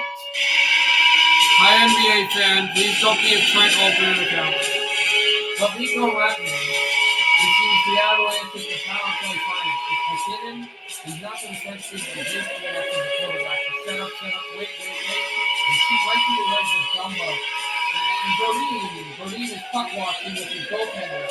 And Rantanen is wide open for a shot up high. And the Avalanche now are only down by one. 22nd goal a year for Mikko Rantanen. 22nd. That's exciting. And it's a power play goal for him. Now I will ask this question. Could you see, not a goal, just testing horns. Could you see Mikko Rantanen being a dark horse for the Hart Trophy? Because with the numbers that he's putting up, I mean, I knew he was going to be a great player, one of the elite scorers, but I didn't know he could be that level. I think he could, with the numbers this year, you'd be talking about a dark horse there, as this is icing. Wild and thrilled to welcome fans back to the Bramer Bank Suite level at XL Energy Center. 6, 8, and 16-person suites are available. They offer amenities and space to help you feel safe. Well, enjoy the excitement of Wild Hockey for wild.com/suites. To request more info. Wild will bring this in again. Zuccarello. Shot it out wide. Spurgeon with the puck. Spurgeon, he'll try to bank it off. And back in at the blue line. Sent on through. You give the edge to McKinnon. Yeah, but the goals have been there more for Rantanen. Like, McKinnon is the guy supposed to be in that conversation. I don't know if Rantanen was. Here's McKinnon to Kadri. Kadri holding. Kadri shooting off the goal. And now Suter. Great zone time for the Avs. The Wild now going to bring it out 3-on-2. Dropped it on through again. And the pass is circled through. Spurgeon with it. Spurgeon. Oh, and Rask broke his stick. It goes flying up, but Victor Rask now goes to the bench for a new stick. And the Kaprizov trying to get the puck through. It's pitched out to center ice. And now Nazem Kadri with it. Kadri drop pass. There's a shot blocked. Good play. Suter now banked out from the boards. The Wild trying to get it out. There's another good hit. Marian Cole sent that up again. Hartman, who's got the go-ahead goal for Minnesota, his second of the night. And I think this is his first goal. Rao trying to drop it in through, and another block chance with the player going down in front of the Colorado goaltender. The Avalanche are hitting everything that moves. 8:30 to go in the second. Icing against the Avalanche.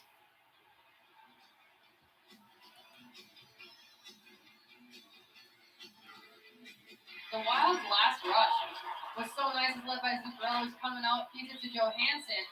Middle always tries to get to the wing, but watch the freeze up in the middle. See how he kind of touch passes, drops it back, and unfortunately, Brass Stick broke on the play. But again, this is such and highlights the skill that Kaprizov has. The puck is basically behind it. He's redirecting it ever so slightly to Brass so that he can get it with full steam ahead and not even break stride. It's so cool. As a hockey fan, just watching Kaprizov's hands out there on the ice. Belmar against Hartman on the draw. Belmar Hartman out there. And now back down again. Sent it on through. Hartman tried to go cross ice, broken up by the back into the Minnesota zone. And dropped it out across. 13-1. Banked in through for the Wild to move it. Dumba sits it out.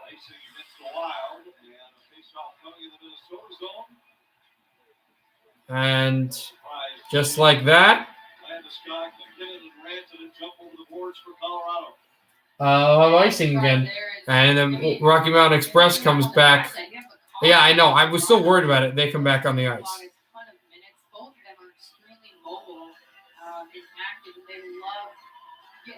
They can get their shots through, which is a huge thing, but they also love jumping in and doing takeovers with forwards and really using the whole space. Banked it down, Hartman. He was there. And now Gerard with the puck. Gerard got clobbered off. Out for a chance. And now the Avalanche with it.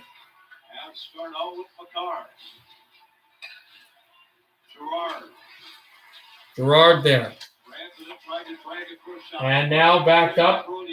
Stood up from the play and tried to center this pass across. Kadri, and he looked for Nathan McKinnon, who's behind the net. McKinnon on the backhand. McKinnon tries to send this out through again. Good pass there. McKinnon shot safe.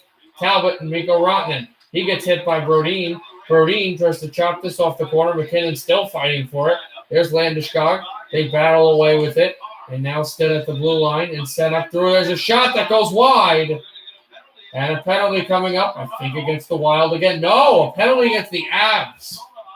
It's going to be Landeskog, or not Landeskog, but the Avalanche will go to the penalty box. The Wild are going to get a much-needed penalty power play. 7:05 left, Minnesota 4, Colorado 3.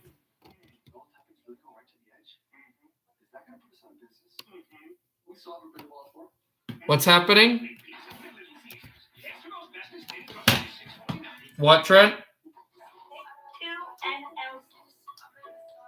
MLB Fantasy?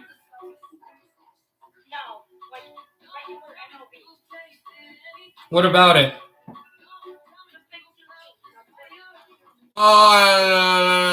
Anaheim at home against Detroit.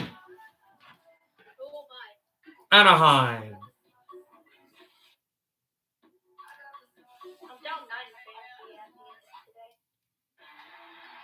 I know.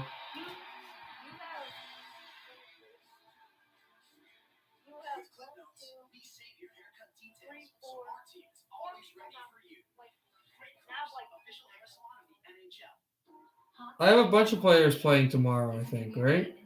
Yeah, but we've been committed to making our community stronger by protecting the This is a close matchup, but I think I will win. It's definitely close though. I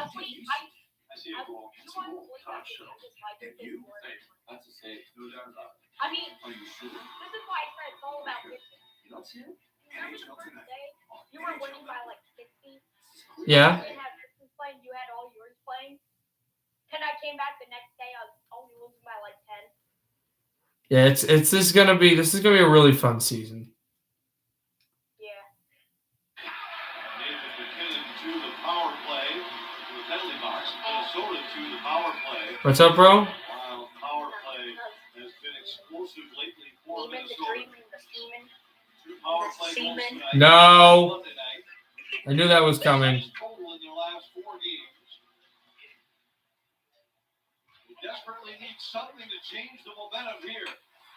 Shot attempts are 20. Dropped it out, down again, and sent in through. Spurgeon, he was there. There's a shot up high. Rebound. And Grubauer stones it.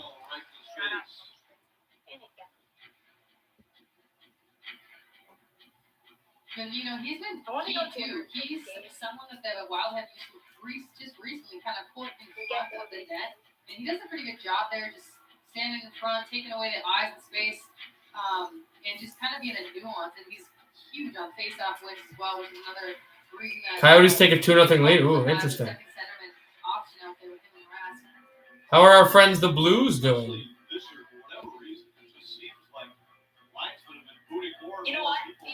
Actually gonna play. I'm gonna play Angels away. Wish they dropped the puck and let us go and battle for it. The Emerson talked about it and said, What?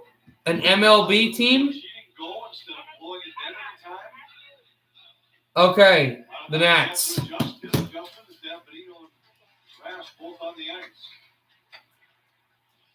Are you doing like a World Series mode? Is that why? Avs still get it clear. Minute 40. Left for the Wild power play. Back out for the Wild to bring it through again and drop it in at the corner. Try to send it over for Bonino and the Avalanche. And drop this out at the blue line again at Spurgeon. Spurgeon sends away at the left wall. Cornering pass again. Fiala sent it Spurgeon. Still working on the power play. Minute 18 left in a shot. Score! Kaprizov at his second. It's 5-3 Wild.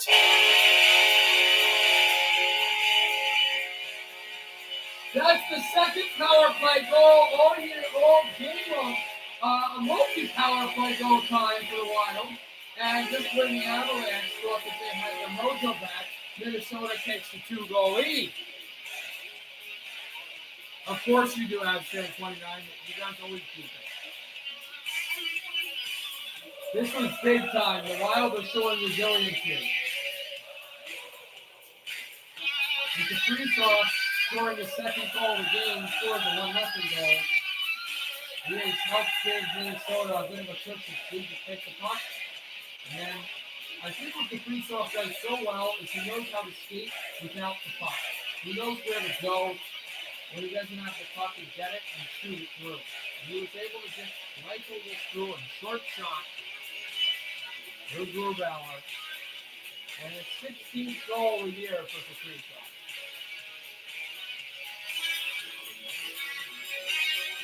Now more than 10. Again, we started with more. It's not a contest, it's that. Hartman against Kadri, and now the face-off won by the Avalanche. You look like a Fortnite. Yeah, pretty big. If we can get one back, I have a feeling we can win this game. Well, we'll see. Broken stick on their side. Fiala trying to get through. Hartman never got there. Kadri, and it's picked off. Fiala looking for it.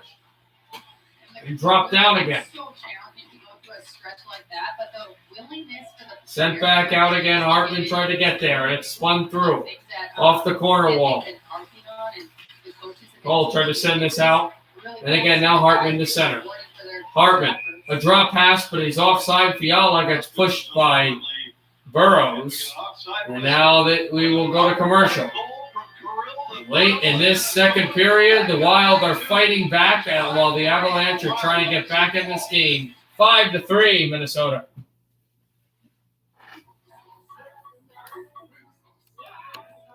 What are you yaying about? What?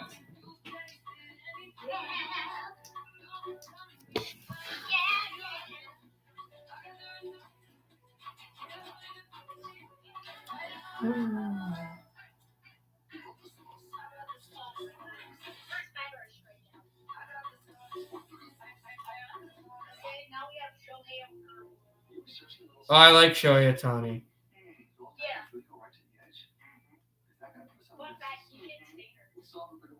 I know that. He hit a dinger the other night, but didn't he get like injured or something?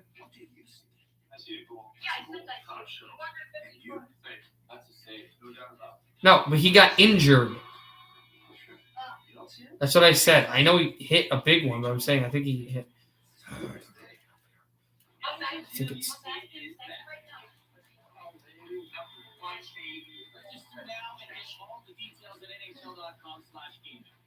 Honda, the official vehicle of the 2021 NHL Gaming World Championship.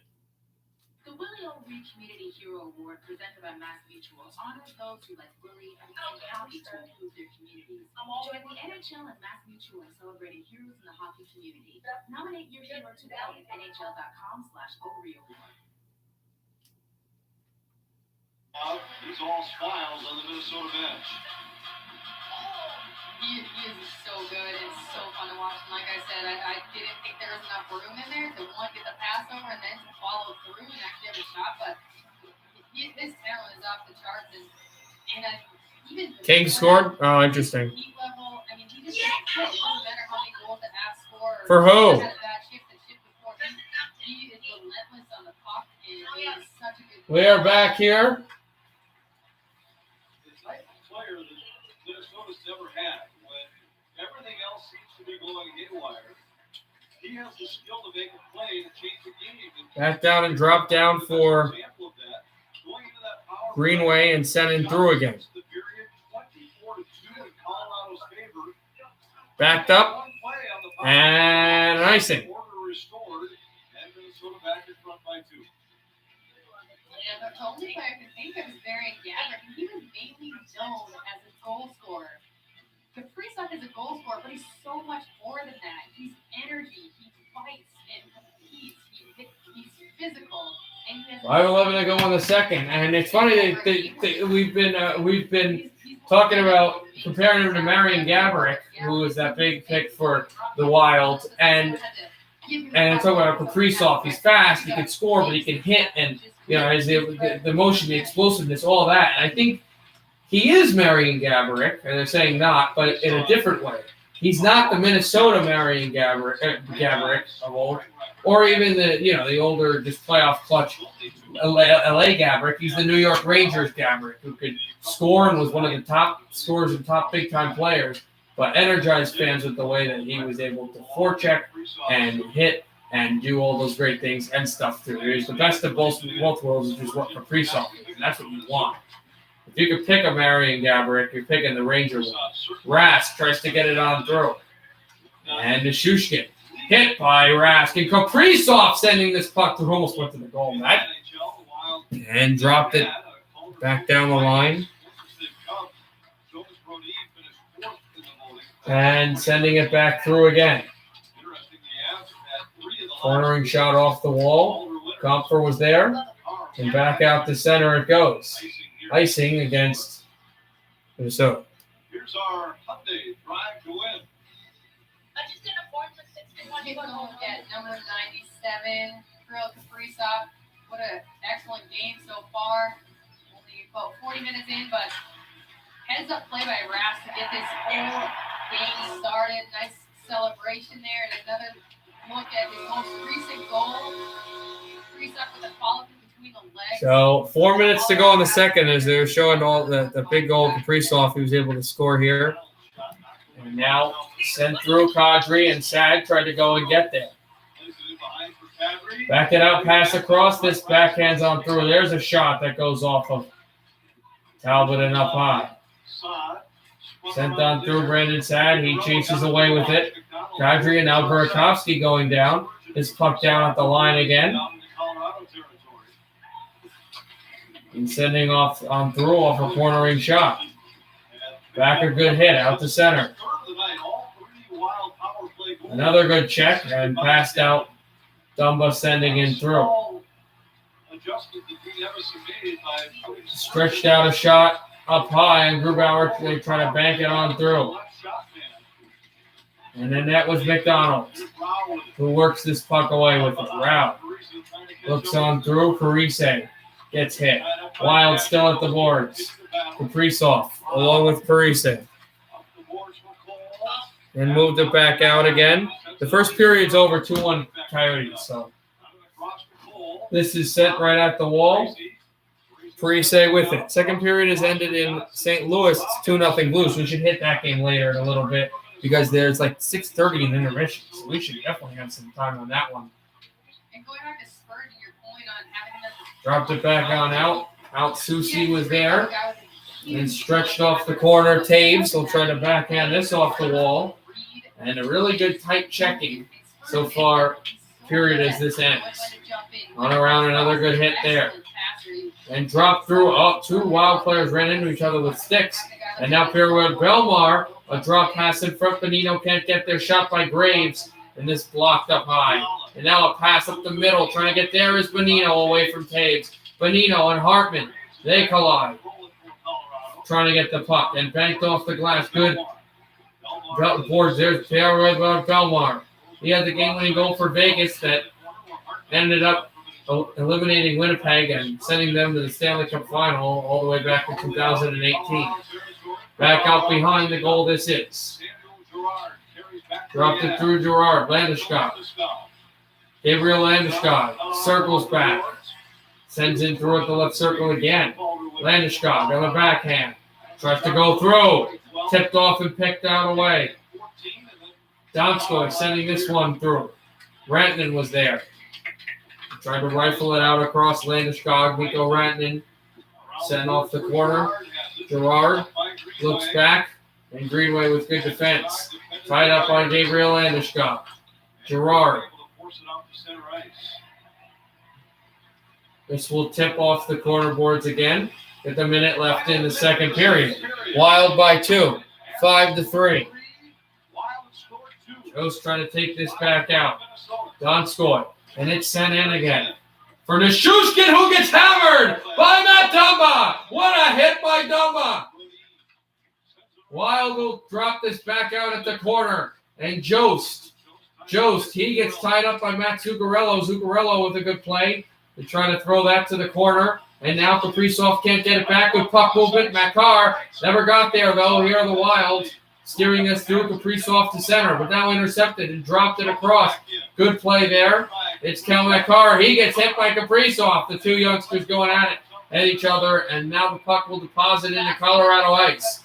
10 seconds to go in the second period. Minnesota 5, Avalanche 3. That's a misguided drop pass, and it's sent through Kaprizov with time winding down. Will shoot blocked away. Victor Rask drops it off Kaprizov. Can't get a shot on goal as he's tied up by Taves. We go to the second intermission. What a wild game we've got here. Minnesota 5, Colorado 3. Colorado made it a 1-goal game after they pushed back after it was a 3-goal game at one point. But then the Wild, 2 power play goals. Kaprizov second in the game. And the go-ahead goal still is Hartman's goal that was scored earlier in the second period. But the third period is going to be the best period of all in the last regular season meeting between the Wild and the Avs, and it's a dandy. Minnesota up by 2. No, I don't even know who you are. Can't be. Do you have an alternate account called NBA Fan? Do you have an alternate account called NBA Fan? No. I thought maybe that was you being an idiot. I don't even watch NBA. It's just like the Sixers. The Sixers are really good. See that Honda badge? It reveals more than Ridgeline's maker. It's a testament. Endurance, Honda engine. So when the terrain ahead is full of challenges, brace yourself. The Honda Ridgeline is about to amaze you. Rise to the challenge with the rugged performance of the redesigned Honda Ridgeline. Honda, official vehicle of the NHL. Bridgestone Toronto tires are engineered to make sure nothing comes between them and the road, especially not a little bit of water. Bridgestone, solutions for your journey. Official tire of the NHL. The Willie O. Reed Community Hero Award, presented by Mass Mutual, honors those who, like Willie, are using hockey to improve their communities. Join the NHL and Mass Mutual in celebrating heroes in the hockey community. Nominate your hero today at nhl.com/OReAward. What do you see? I see a goal. It's a goal. Top shelf. And you? Save. That's a save. No doubt about it. Are you sure? For sure. You don't see it? NHL tonight. On NHL. We should be getting to the Blues game soon. I don't know how much time's left in it. A minute left, so we'll get to that game for the rest of the intermission. Top it off with On the Fly. Every game matters. All season long on NHL Network.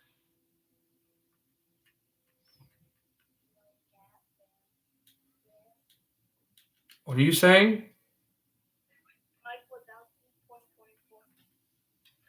What? Trent Staley, 2060. Did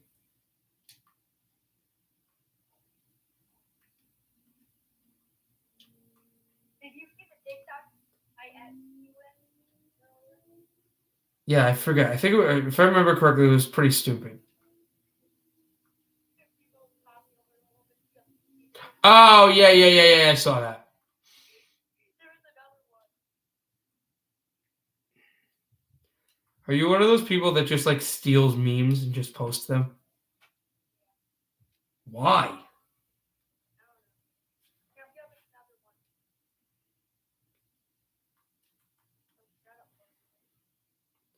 What do I need to be mod? You need to show up like regularly. Not regularly, but you have to show up a few streams for me to like really like trust you and know what you have to be. Like somebody that just comes in can't be mod. Me? You are a mod. You are.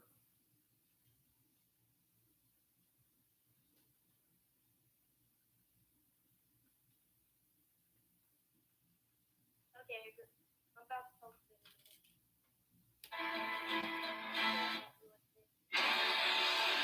Minnesota Wild Hockey on Valley Sports North is brought to you by Connecticut. Better water flows from better thinking. And by Chevy, the #1 selling brand in the Twin Cities. Wildly entertaining game through 2 periods. Minnesota is up 5-3. Jared Spurgeon is with us. He's got those 3 helpers. Hey, Jared, your power play is something you guys have been working hard on. You're going against one of the best penalty kills in the league. What's working? I think just moving the puck quick and shooting pucks. Once we shoot one puck, we sort of get them running around, and that opens up other things. And obviously, just hitting the net and Bones has had some great screens out front too, making it hard on their goal. Colorado's a very dangerous team. It's a team you know very well. What must you guys do as a team now to protect this lead in the 3rd period? You got to keep going at them. When you sit back, that's when they start getting chances and they start getting creative. So just keep going at them, playing there, and make them come the entire 200 feet to get those chances. What? Outstanding game so far. Good luck in the 3rd. Thank you. Jared Spurgeon and the Wild are up 2 after the first 40 minutes. When we return, we look at some intriguing matchups throughout the National Hockey League tonight. All right. The Vegas St. Louis game is up. Let's go stream that.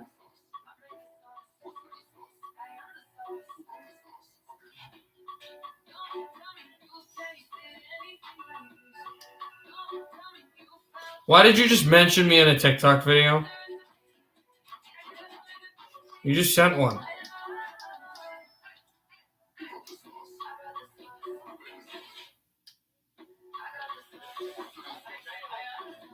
All right, here we go, guys. We got Blues and Golden Knights for the rest of the period. No Shaq against Shen. Face off, one off by the Blues. And sending off the corner wall again. Dropped out Carpenter. He'll take the puck and icing. In fact, you know what, guys?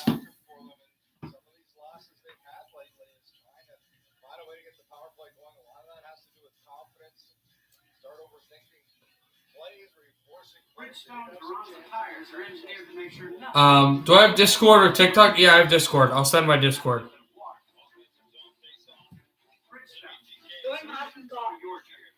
I am on Hockey Talk. Nathan isn't here. Nathan hasn't been here. NBA fan? He's not on my Discord. I haven't sent it yet. I'm sending it now.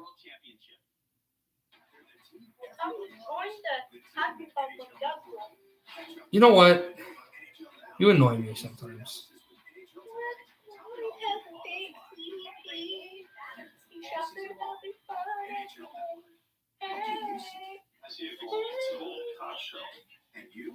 Dropped in at the line again and sent through off the goalie.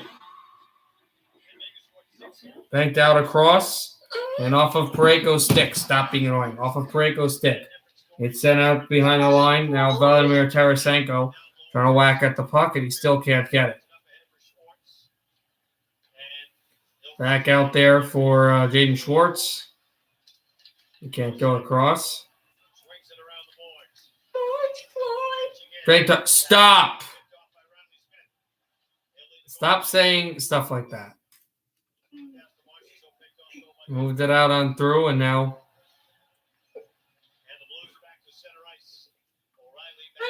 dropped it across and back through for Haig there. Haig sent it at the circle. Here's O'Reilly trying to get on goal, and it tipped off his stick.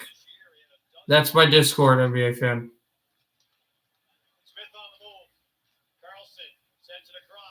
NBA fans probably Keegan being idiot. Then why would he ask if I had a Discord? I'm an idiot. NBA fan, I'm about to tell you what. Is NBA fan Keegan? Your Mall of America City Sports Update tomorrow. The Twins Look at host what the he Seattle said. Mariners. Wait, is NBA fan Keegan? Just tell me. I don't think so. Look at what NBA fan just said. NBA fan Young Boy? No, that's NBA. Wait, what? Did you get that or no? Yeah. It's some bad rapper that's on. Look at The Discord chat? Peter has a. Oh my god. I'm timing you out. Fine. Do you know who it is? I think it is Keegan, right? Trent, is it Keegan? I don't know. Where is Keegan? Is he at his house?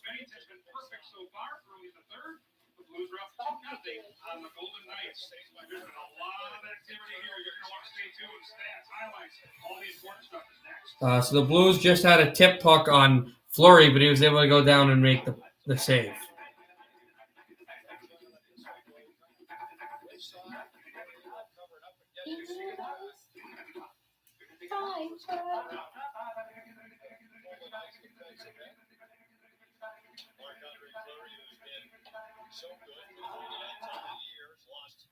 Oh, 4-0. Town Cole.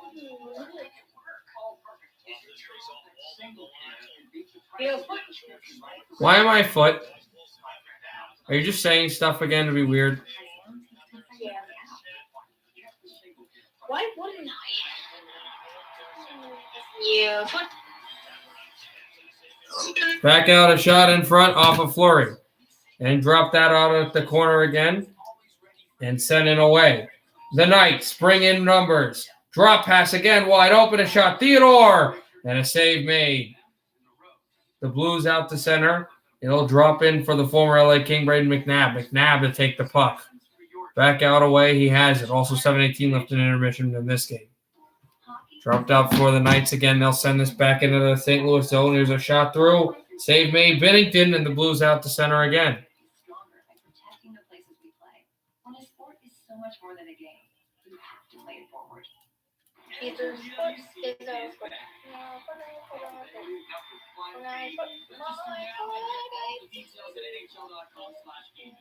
Navy Federal Credit Union, the official military appreciation partner of the NHL Gaming World Championship. Burner tray. Yeah.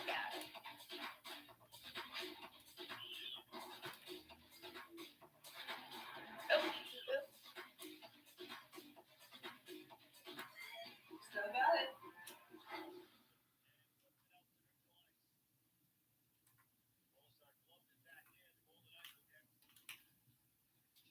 The most overrated player in MLB history. Oh. Plays soccer.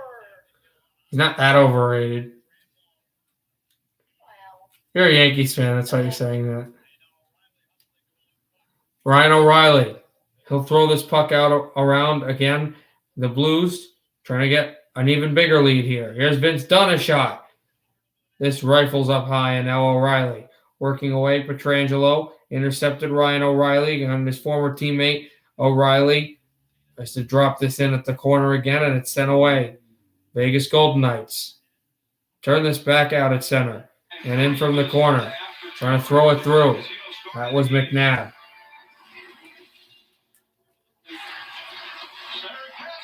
And back out a shot through off the corner and blasted in for the Vegas Golden Knights. Try to tip it across. There's a good shot. Save, rate, rebound. Off the post. Net off its moorings. Now it's back on. Bennington gets the stick back. Good movement by the Knights. But this puck will cycle back into the Vegas zone.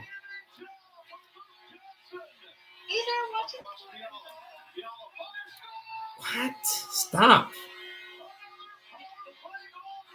What is going on? I got a question for you. What is happening today? Why are you acting nuts?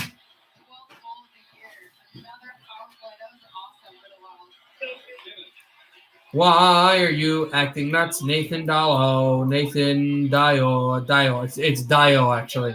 It's not Dallo. It's Nathan Dio because he's how you pronounce his name. I'm joking. Ignore the Kaprizov thing. The game's not going on right now. They're just showing highlights. Is the Vegas Golden Knights to spin this back out away. Thomas had a hit there. This puck is jostling, it's deking, and it's diving off of a couple of sticks down in front. And there's Thomas. Almost got spun down off of a play there.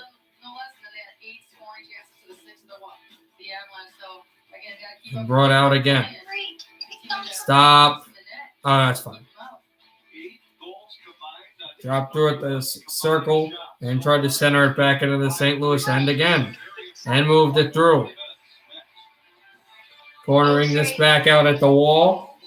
Knights are there. McNabb sends in, intercepted. Blues are going to try to push this through. Parayko, pass across. This puck went high and the goal goes flying with 13:07 to go in the third between St. Louis and the Golden Knights. We're going to go to commercial. Blues. It's Kyrou with the pass across. Never went through on Clifford. Blues 2. Knights nothing. Peter, don't be mean. I'm not being mean. Are you Keegan, though? No, we're going to talk about that. That's weird. That's got to be Keegan, right?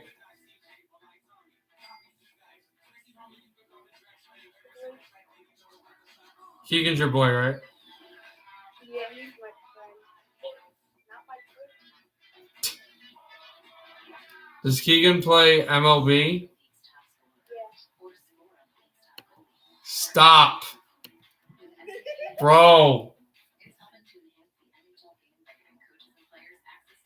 It's just like, it's just weird. Hockey is more than a game. It's a community inspired by a sport. All the way through NHL Green, we've been committed to making our communities stronger and protecting the places we play. When a sport is so much more than a game, you have to play it forward. They're the team everybody loves. The team at NHL Network. Catch up with the news of the day on NHL Now. Get instant analysis with NHL Tonight. Top it off with On the Fly. Uh-huh. All season long. NHL Network. NHL GWC is back.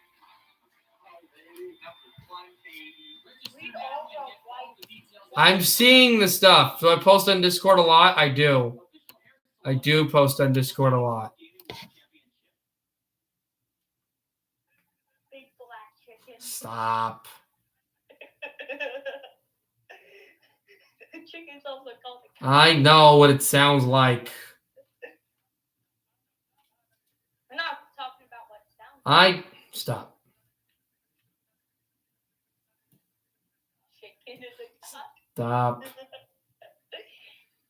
Why are you so immature?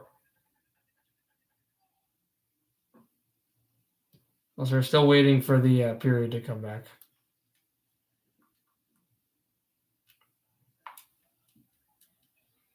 My mom's on the You know what? Can't with you right now. I just can't. I can't. I just can't. I've just lost. I've just lost my patience.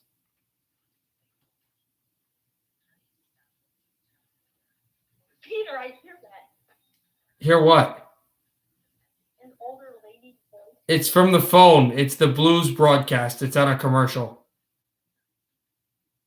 You look like a blue. Because I'm broadcasting the Wild game from the TV and then this off the phone. It's Keegan? Yeah, it has to be Keegan. It's Keegan Michael Key. No. Whoa!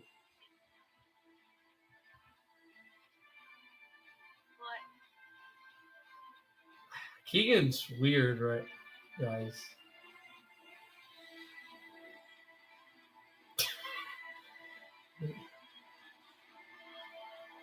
Kirill Kaprizov with 2 goals for Minnesota. I think we're back in this game. McKinnon got the Avs going with a We are. Puck drop for the third period. Here we go. Saw them up from 3-0 down all the way back to 4-3 before Minnesota came to life late in the period. Luke Johnson back in the first period scored his first NHL goal. It's been a crazy night so far. And a night where the teams have scored on more than a quarter of their shots on goal to this point. 8 goals on 31 shots. And they're beautiful goals. A couple tic-tac-toe, a couple top-shelf snipes. This has been a lot of fun to watch for a Wild fan in the sense of putting pucks in. 5 goals on the Avalanche and Philip Grubauer. He's an excellent goaltender, and the Avalanche are a great defensive team. It's a really exciting thing to be able to watch the Wild have such success. Moving it back out again and chopped in through. There was Gerard. A good hit there on Rantanen. 1.83 goals against. His save percentage And sent up across. fourth best. Out it goes, Landeskog with it. The Wild scored 5 on 13 shots against him. Back through for the Avalanche now to start this third period. They trail by 2. It's Landeskog over Nathan McKinnon, a wrist shot. Deflects to the corner. And Eriksson and a shot by Landeskog is sealed by Talbot. Landeskog's been on a roll for Colorado. Scored in 12 out of 15 You know what? coming in. I face too much negativity from you. Here's a look at McKinnon coming through the middle. Why? Stop posting stuff to the Discord. What did you post? Stop with that! That's actually not. That's not good. Whoever's doing it, can you stop? And we'll get a whistle and face-off. Minnesota has come through on the power play 3 times in this game. We talked about this off the top of the show tonight. But over the last 15 games, Minnesota's power play now sits 6th in the NHL. Such a good turnaround for the Wild, and a lot of You're causing issues. successes. Instead of getting across the red line and just dumping it in, they're attacking with possession. They're getting it to the wall, coming in, making 1, 2, 3 passes, attacking, and then in zone after they shoot the puck. They're the first ones to retrieve it and get a second and third chance to reset up and reattack. And so, again, it's some of these small adjustments. I mean, to carry the puck into the zone versus just dumping it and going to get the puck back, that is spoken volumes when you see it on the scoreboard. Backed out down again. And it's Brendan Saad with it. Trying to send it on goal and never was able to. There's a shot, Graves. It bobbles up high. And banked it down through again. Corner drove this out to center. And hit by Bonino. This sent Fiala. Trying to go on his way. A penalty coming up. No, offside against Minnesota. 18:44 to go in the third. With the Wild up by 2 goals early in this third period. 7 games with another strong game, a goal and an assist tonight. A key member of that power play unit that is capitalizing it. Why no hockey talk? Because you're being weird. It's so fun to watch. He's another Can't see for some reason. This light is in my eyes. He's working through checks. I mean, you know the best players on opposing teams, and so of course 22 has a mark on him, and so people are going to check him hard. But I love that Fiala doesn't kind of play perimeter. Instead, he drives through the check, fights through it, and really wants to get a scoring opportunity on net, or else it'll Back out again and puck driven out of play. I don't care. Right now, you guys are just acting weird and fun.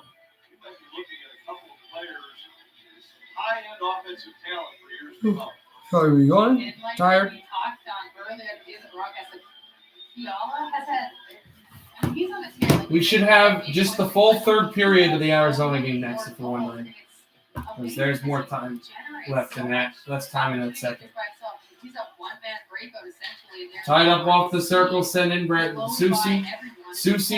They're going to throw this off the corner, and back down at center they go. Avalanche will move this out in the third period. And it's banked off the wall again. This is a tighter period. It's sent off a few sticks off the glove. Now brought in by Cal Makar.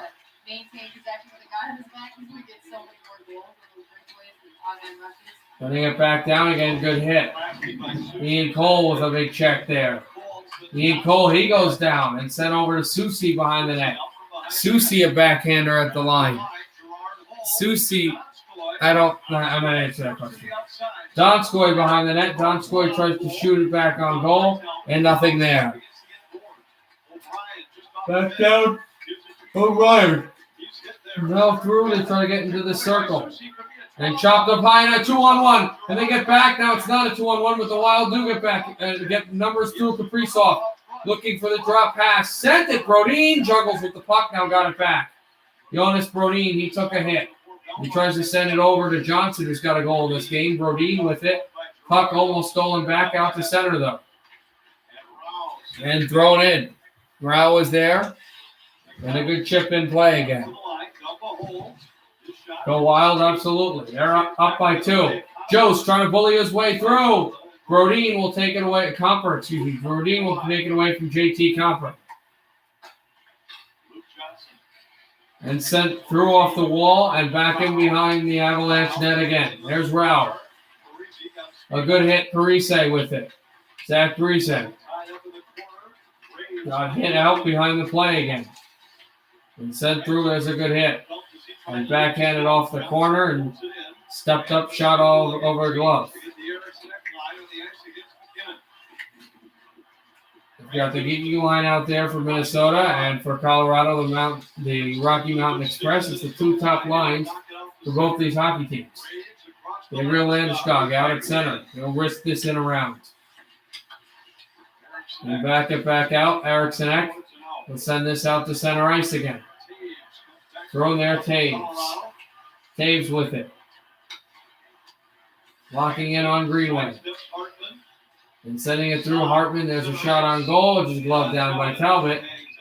And now Saad sends Spurgeon to the ice.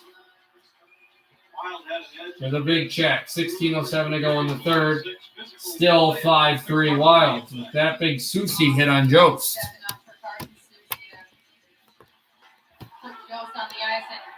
Also Carson. If I said Kyle, I meant Carson.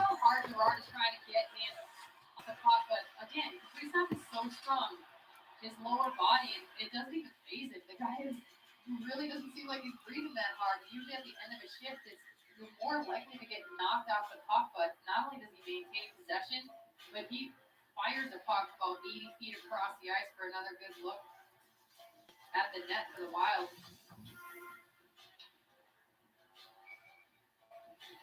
We've talked so often about the little things that Kaprizov does, the hockey sense he has. That's just another example. Banked it right out off the corner, through a few sticks, and down the ice it goes.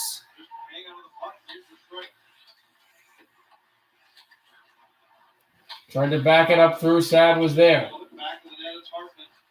Stepped up and held. There's Taves. Still battling with the puck. Taves out with it. Sad now. Back Burakovsky. Picked off. Sent through a drop pass. Trying to get it out across to the shot. Fiala score! Fiala!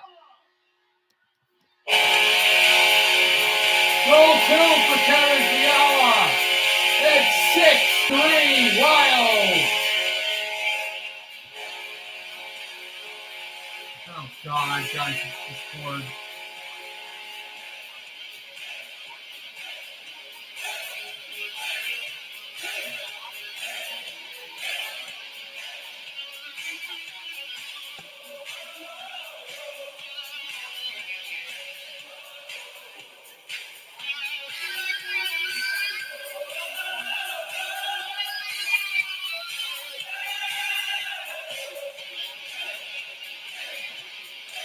So just like that, Fiala, wow, just went through and the Wild get the 3-goal lead.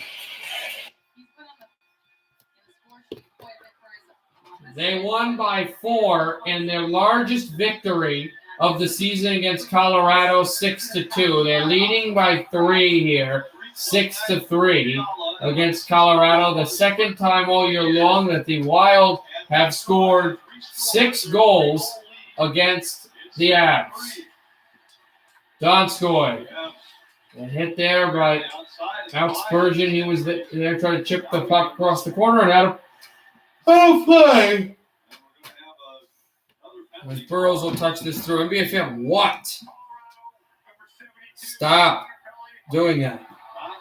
It's going to be Jonas Donskoy for a penalty, a holding penalty. Wild go to the power play with a chance to go up by 4. And here he's battling Spurgeon. He just gets his stick tied up in the midsection of Spurgeon. But even on that play, of course, we're looking at the penalty, but you notice Spurgeon's eyes and wrist, his head's up. I might kick you out if you keep on doing this. And who is open on the ice? And that's just a simple example. Because I can kick you out.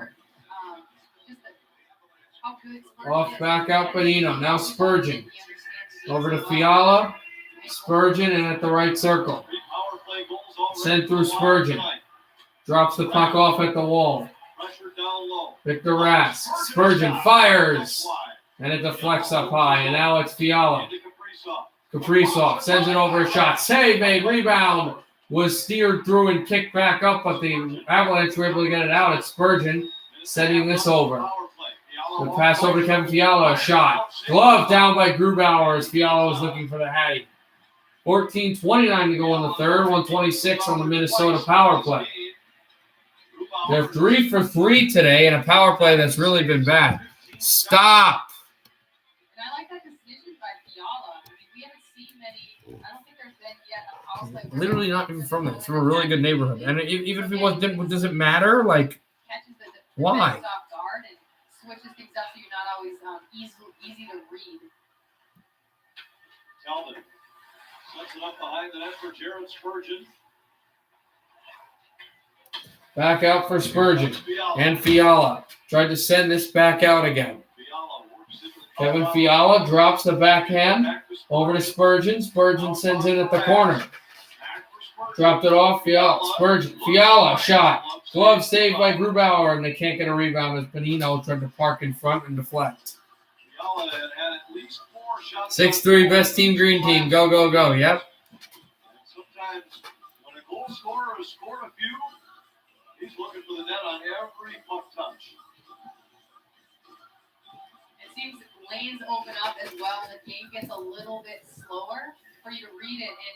And that's a key word for him. He's been reading the ice so well. Wild will turnstile this puck in behind again. Over to Ryan Suter. Suter looked for it and can't keep it on. Suter backhand almost taken away by Kadri, but now moving in, or Belmar, but now it is Zuccarello. Drop pass out to the corner, trying to throw it in front. Never was able to get there. Pass out to the boards again. Stepped in through Ian Cole. Over to Suter. Suter. Zuccarello. Pass in front. Good passing play, and Johansson couldn't get that across. Over to Zuccarello. 20 seconds left in the Minnesota power play. There's a shot on route. Save. It's deflects to the corner now out. Matt Dumba. Dumba, wrist shot high and wide. Zuccarello there. Zuccarello tried to throw it over to Johansson. Zuccarello still moving away with it. Zuccarello there. And now Matt Dumba with a big hit. And the Avalanche will clear it and kill off the penalty.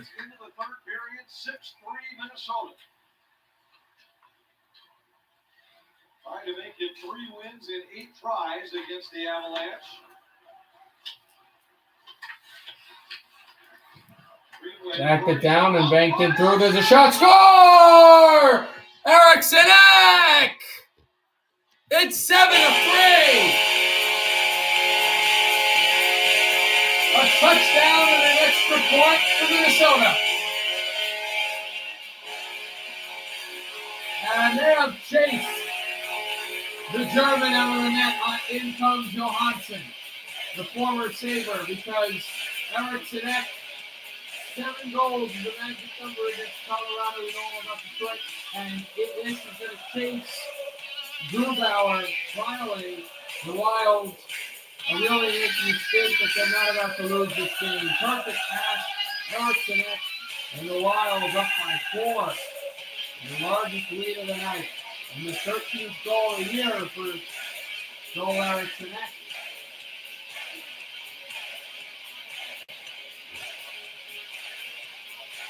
In Minnesota, with 12:42 to go in the third, 7-3.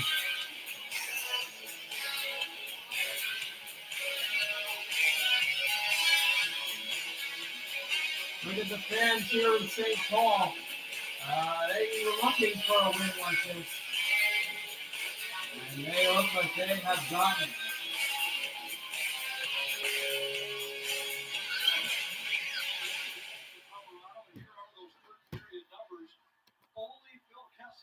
Now back out again. And over for Minnesota. Over now, Parise, who has an assist, and the Wild trying to keep the puck in. And drop there, Burakovsky. Here's Makar. Makar up there for Girard, and Girard is offside. Also, the Knicks lost again, which sucks. Where is I born? New Jersey. Rams it into the box. The Wild with a power play. Fiala and Eriksson can stretch it out to 7-3. 7-3 as we go to commercial.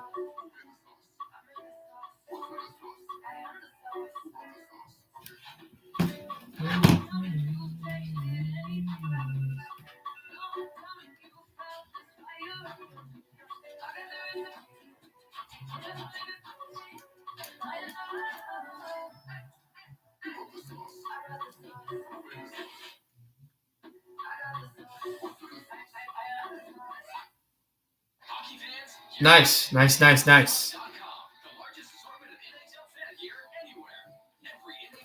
God. Stop posting stuff like that.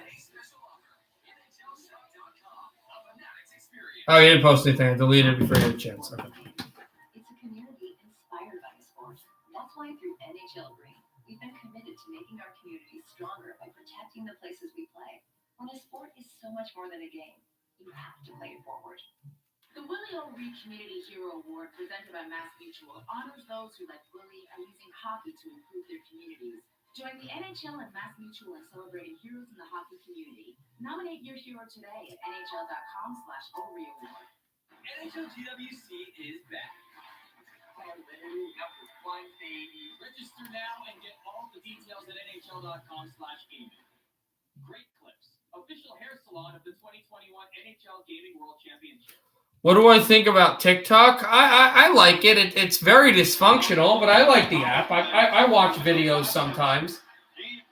A lot. I don't really make stuff anymore, but I watch it. And how similar they are to where they entered the net. Lil Perk 30, thank you. Target practice. Oh my God. I'm literally going to kick you out soon. If you keep on doing that, I might be close to kicking you out of the Discord or whatever, because you just like incessant. He went back to the glove side against Grubauer twice on the last Minnesota power play. Grubauer stopped each of them. It's kicked out now, Bonino. It's a good face-off play, and now it is Spurgeon out with it. Spurgeon has Fiala. Fiala looks shooting high as look for the hat trick. Victor Rask sent back. Fiala holds. Mr. Scar! Hat trick! Hat trick! Hat trick! Kevin Fiala, 2-point conversion for the Wild. And they beat Johansson on the first shot on goal that they had on him.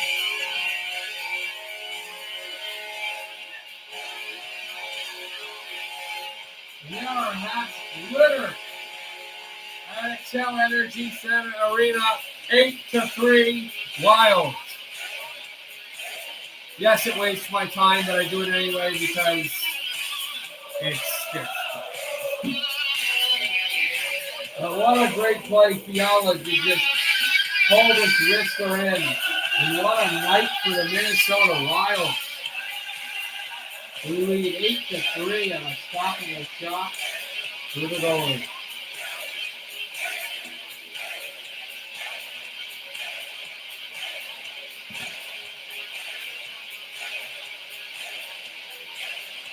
First career game with 4 points for Fiala, who's got a hat trick and an assist. And an 8-goal game for the Wild.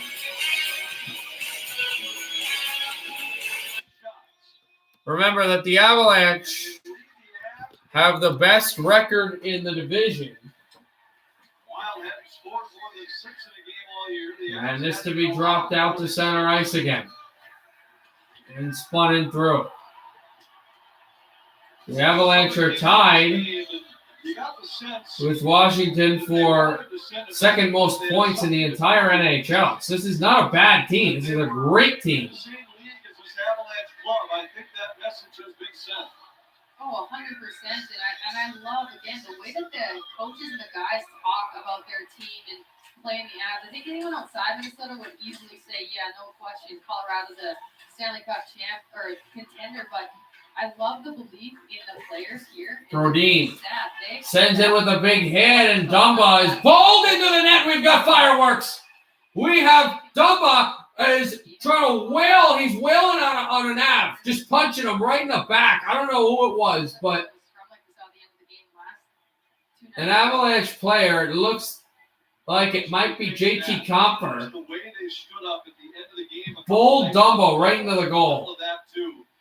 Seem to send a message that, you know what, you won this one tonight, but... No, it's O'Brien. O'Brien bowled him right into the net, and Dumba just... He just clobbered this kid. Just ran him down and started punching into the head. I mean, that's good free stuff here. One of your star players coming in and recognizing that. A 10-minute misconduct on Dumba for punching him in the face. So that's not great, but whatever. I am, but I'd prefer not to talk about religion. Like, I'll time you out and stuff if you talk about religion. I don't want to talk about religion or politics here. It's just a fun zone where you can talk about positively your life and sports and stuff. Try not to make it crazy.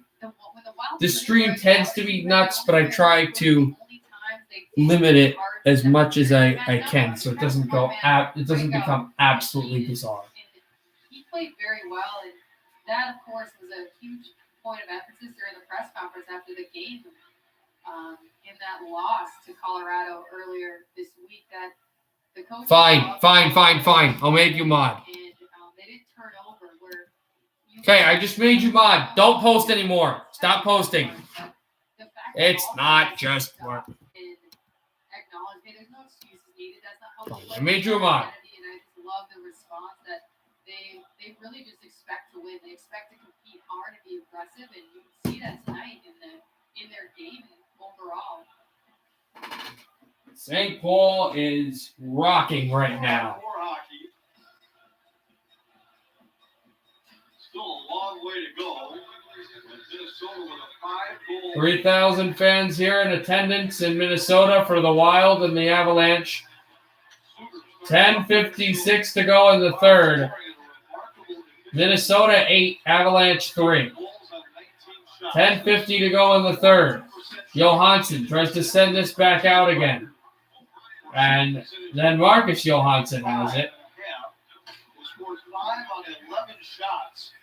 5-3 win against the Washington Capitals here a few years ago. It's the only game that has ended with a better shooting percentage than what they have right now. Back out in behind Brodin, tries to send this one on through, and it banks off the goalie. They're thrown back out at the corner wall. The Wild try to chip this in and sent through. Oh, Fiala gets decked by Burrows. Fiala goes to the bench, gets back up. He's fine. Avs will move the puck through. And it's McKinnon losing the puck, taking it back. Nathan McKinnon with a move. McKinnon tried to go to the backhand. 10 minutes to go in the final period. Minnesota by 5 goals.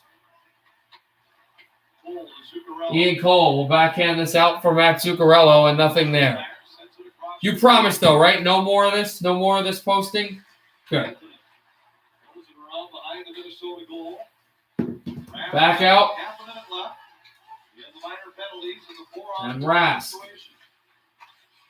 He's head at the wall. Thrown through Victor Rask again. We haven't had to talk much about Off of Ratnan. Remember his big And Ratnan will send it out across. Pass in front. Dropped it off. He's just been rock solid ever since. Back out. Steering shot. Over to Nazem Kadri, who is back. Shoots. Saved by Talbot. No rebound. With 4 seconds remaining on the 4-on-4. And they'll go to commercial. Fiala's got a hat trick, and it's 8-3 Wild with 9:12 left in the third and 4 seconds on the 4-on-4.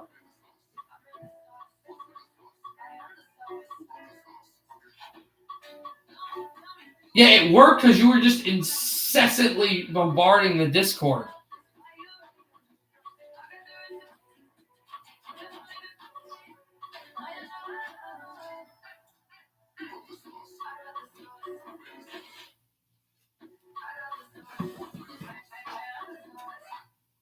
Sports bettors, are you ready? Alan is. Are you ready for a faster way to win? I'm talking faster bets, withdrawals, and rewards.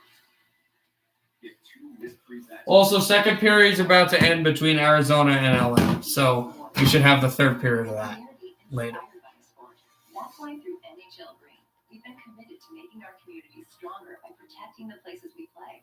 When a sport is so much more than a game, you have to play it forward. People do care, though. I've had people complain to me about what's on Discord. If you DM it to me, no one cares. But if you just straight up say it, people do care. Hockey fans, gear up at NHLShop.com. The largest assortment of NHL fan gear anywhere.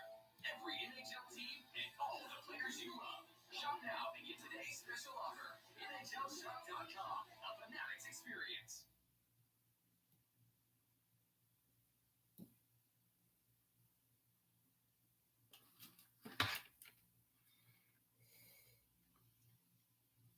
Minnesota was down late in the game on Monday. They wound up rallying but falling short. But there was a message sent at the final horn when Matt Dumba stood up, and you really got to feel like you were watching the guy say, hey, we're going to be here again on Wednesday night. And it's kind of interesting because that play started where nothing really happened that game at the end of the game, and it turned into a pretty large scrum. But this was a clear cut. Wild out to center. Took out Dumba, nailed it into the pipe, and he definitely took offense to that. And Greenway, Susie, and now try to get out to Rowell. Send it back to the line. And sent back in, and Johnson tries to get there. Back out, Kadri shoots. Save made by Talbot, and running to the goal again. We've got fireworks again. Susie and Graves. Johnson as well. Ian Cole inside. This is nuts.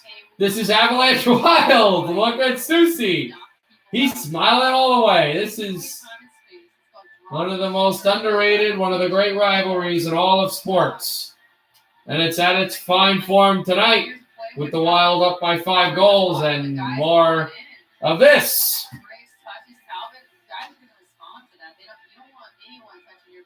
Yeah, but I don't.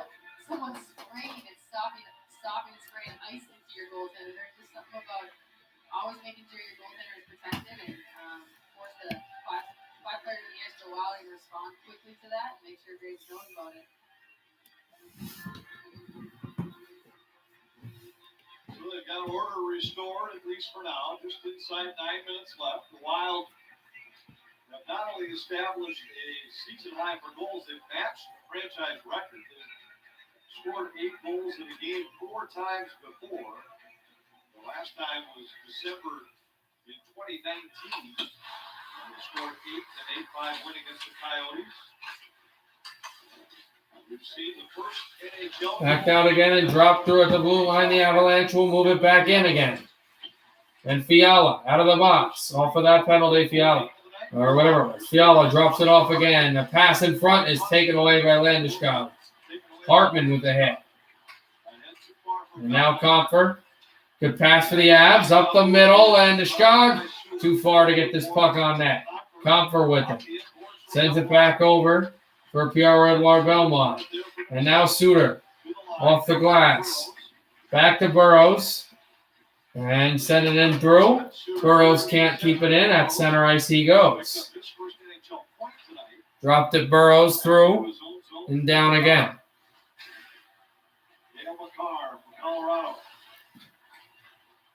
Back it out by Carr.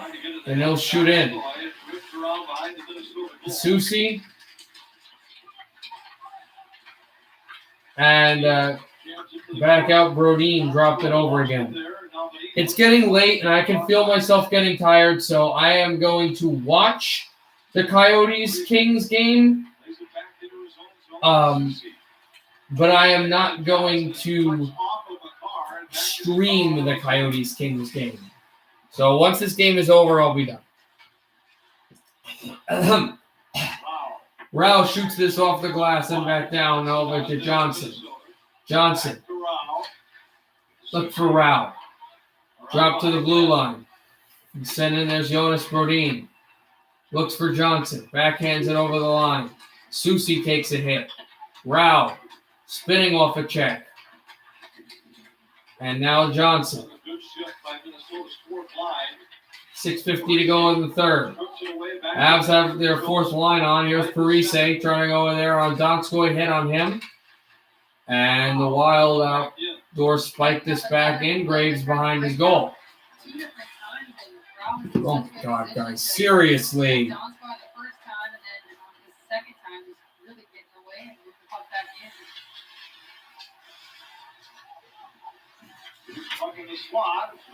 Back out now.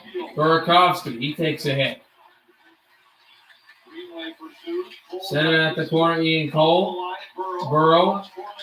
Burrow's there and out. The puck goes up high, but still kept in. Right at the line. Burrow, good pass. Sad shoots wide. Burrow. Kadri as well. And Burakovsky dropped it back down. Here's Burrows. Holds it. Passed in. Sad shoots. Off the post. It would have been 8-4. And the Wild will bank this down. Will it be icing? It will be icing with 5:48 to go in the third.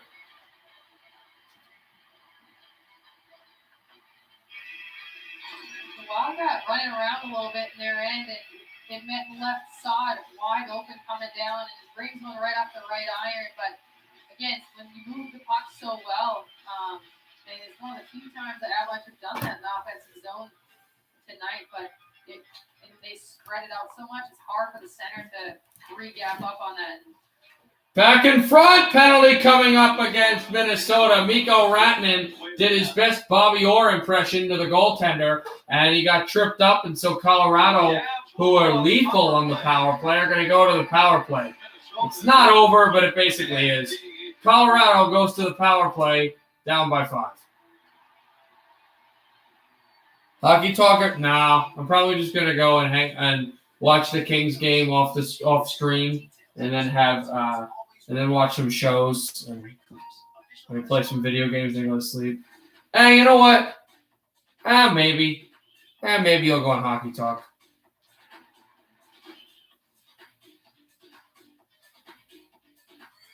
Still got it.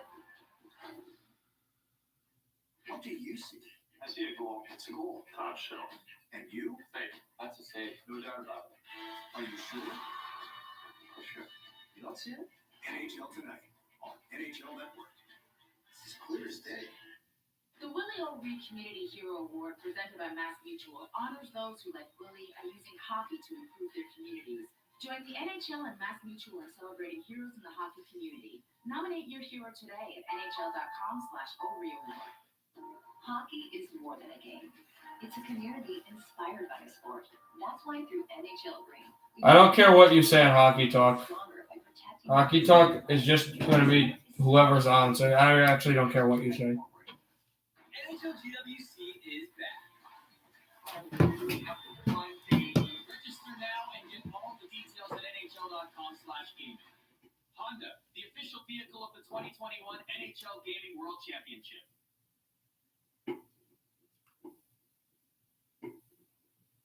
Fiala, Minnesota. You can, but if you want to say stuff like that just for fun, DM it to me. Just direct message it to me. I don't want it on general. It freaks people out. I know. We got to talk to them. If you want to say stuff like that, I don't get offended easily. Well, you were offended there. I'm not offended. I was just protecting people. If you want to do stuff like that, because it's personal. That's the reason why. It's personal. I don't have to understand. Explain it to you. It's personal. That's why. If you DM, it's the same thing. I care. Rantanen. Back over to Makar. Makar to Rantanen. Rantanen going down.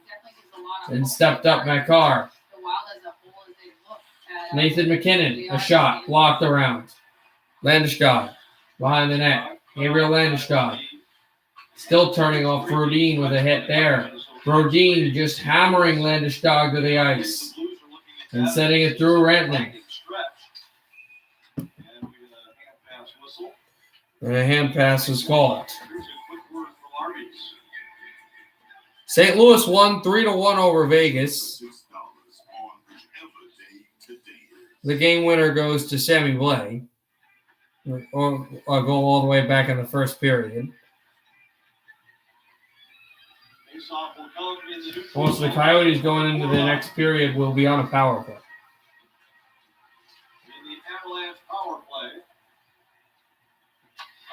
People do. I know people who do. I'm not telling you. It's not your business. Makar drops it back out and trying to move his way through. It's Landeskog. Over to McKinnon. McKinnon up the middle. Drop pass over to Mikko Rantanen. Shooting one. It deflects up high. And banked it on through. Over to Makar. So we get a whistle. 55 left in the Avs power play. Central Compass due north Thursday nights on Valley Sports North. Join coach Travis Frank as he shares stories and adventures of outdoor enthusiasts in the upper Midwest. Due north outdoors tomorrow at 6:30. 55 seconds left in the power play. And 4:36. No. Do not send him messages. Do not. Charles D93, I don't care. That's Alexis. Do not. No. Do not. And it's not him. It's not him. He's not the one, but do not send messages to them. Do not. He has already said that he has felt harassed and he doesn't know.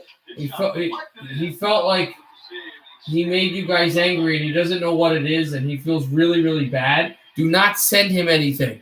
It's not funny though. Am I laughing? It's not funny. That's harassment. You're trying to be funny. You're trying to joke, but that's not funny. Just stop. Just stop. Stop. I unmodded you because you're being ridiculous. Because you said you'd stop and you continue. Well, why?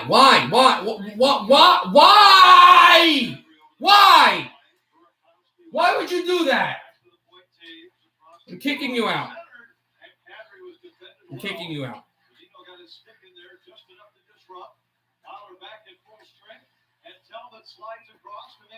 Another save by Talbot. I just kicked you out of the Discord.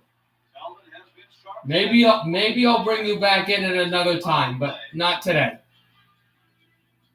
He stopped 27 of 30 Colorado shots.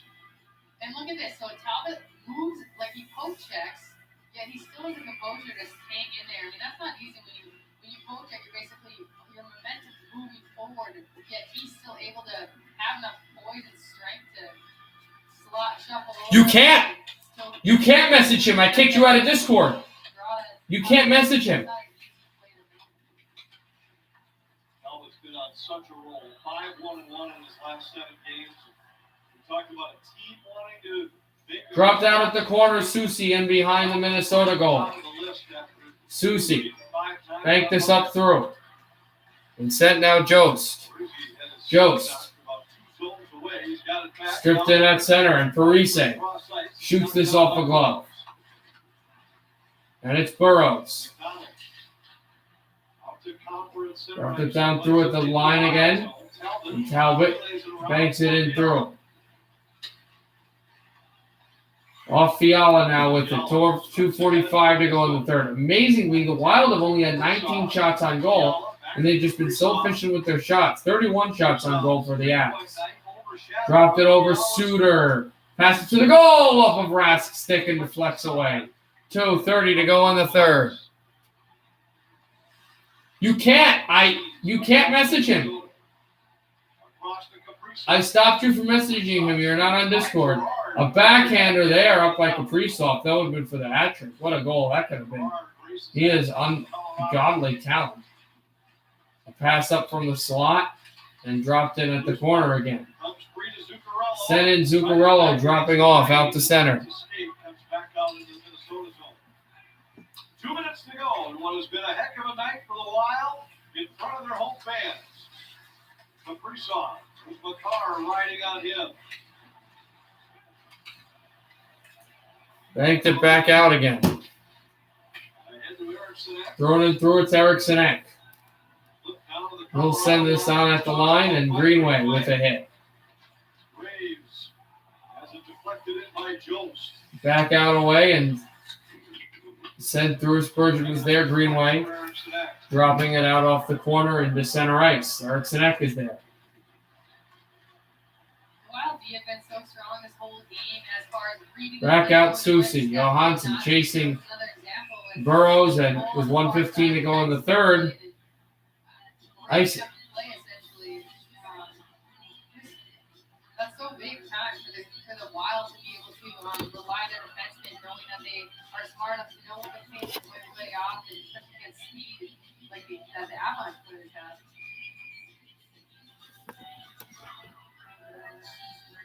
Evanson's minor juggle to put Johansson with Eriksson and Greenway against those top guns from Colorado. I'm hiding you right now because you're being really disruptive. There's a shot McDonald save made by Talbot. Colorado at combined -6 without a point.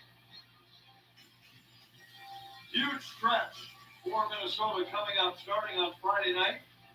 They'll face the Blues in St. Louis on Friday and Saturday. You can see both of those games on Valley Sports North. 6:30 game times for the Friday night tilt. Then the Blues will be here in St. Paul Monday night. Wild will face St. Louis. Take that out. Johnson behind the goal. Sent out through at the line and dropped it sad. Intercepted. Over to Rao. Rao pass in front. Jostling, waiting. Susie shooting up high. And deflects to the corner. 45 seconds to go in the third. Wild out at center ice. Dropped in at the corner again. This is switched out off, and Burrows has it. He'll just hold behind the goal. 30 seconds to go in the third, and they're all standing here in Minnesota.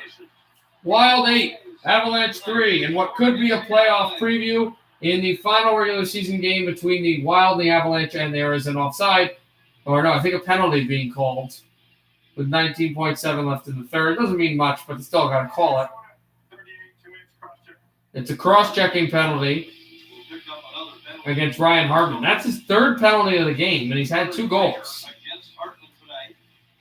He's followed up his 3-point night on Monday with another goal in this game. Or just 1 goal, actually. Yeah, he jumps on the ice and basically just comes right down to the offensive zone, in front of the net, and just decides, yep, you know what, 34, just take a seat. The penalty was for interference because he hit McDonald and just really just racked him down. Face off, won by the Avalanche. Makar, glove down, sent through and dropped off McKinnon. Tried to backhand this and through a puck that jostled away. Ratton shoots, save it, deflects away Susie. Susie off the wall, Avs. Can they have a good finish here? Dropped it at the blue line. Makar shooting, blocked away, save made, rebound. Talbot is down, and the puck is out, and the horn is going, and the game is over. Minnesota steamrolls Colorado 8-3. Game-winning goal is going to be Hartman. Outstanding overall effort by the Wild. A little bit of What a night for the Wild. A hat trick for Fiala. 3 penalties, but the game-winning goal for Hartman. And a great night by Kaprizov. And an outstanding, I believe, 32 save performance by Cam Talbot. Everybody was on key for the Wild, and thank you, St. Louis. Minnesota will go within 2 points of second place Vegas. The Minnesota Wild will hit 50 points on the season with this victory against Colorado, their third of the year against the Avalanche. All right, I'll see you tomorrow for Buffalo and New Jersey, and later Detroit and Nashville. Good night, everybody. Happy hockey, everybody.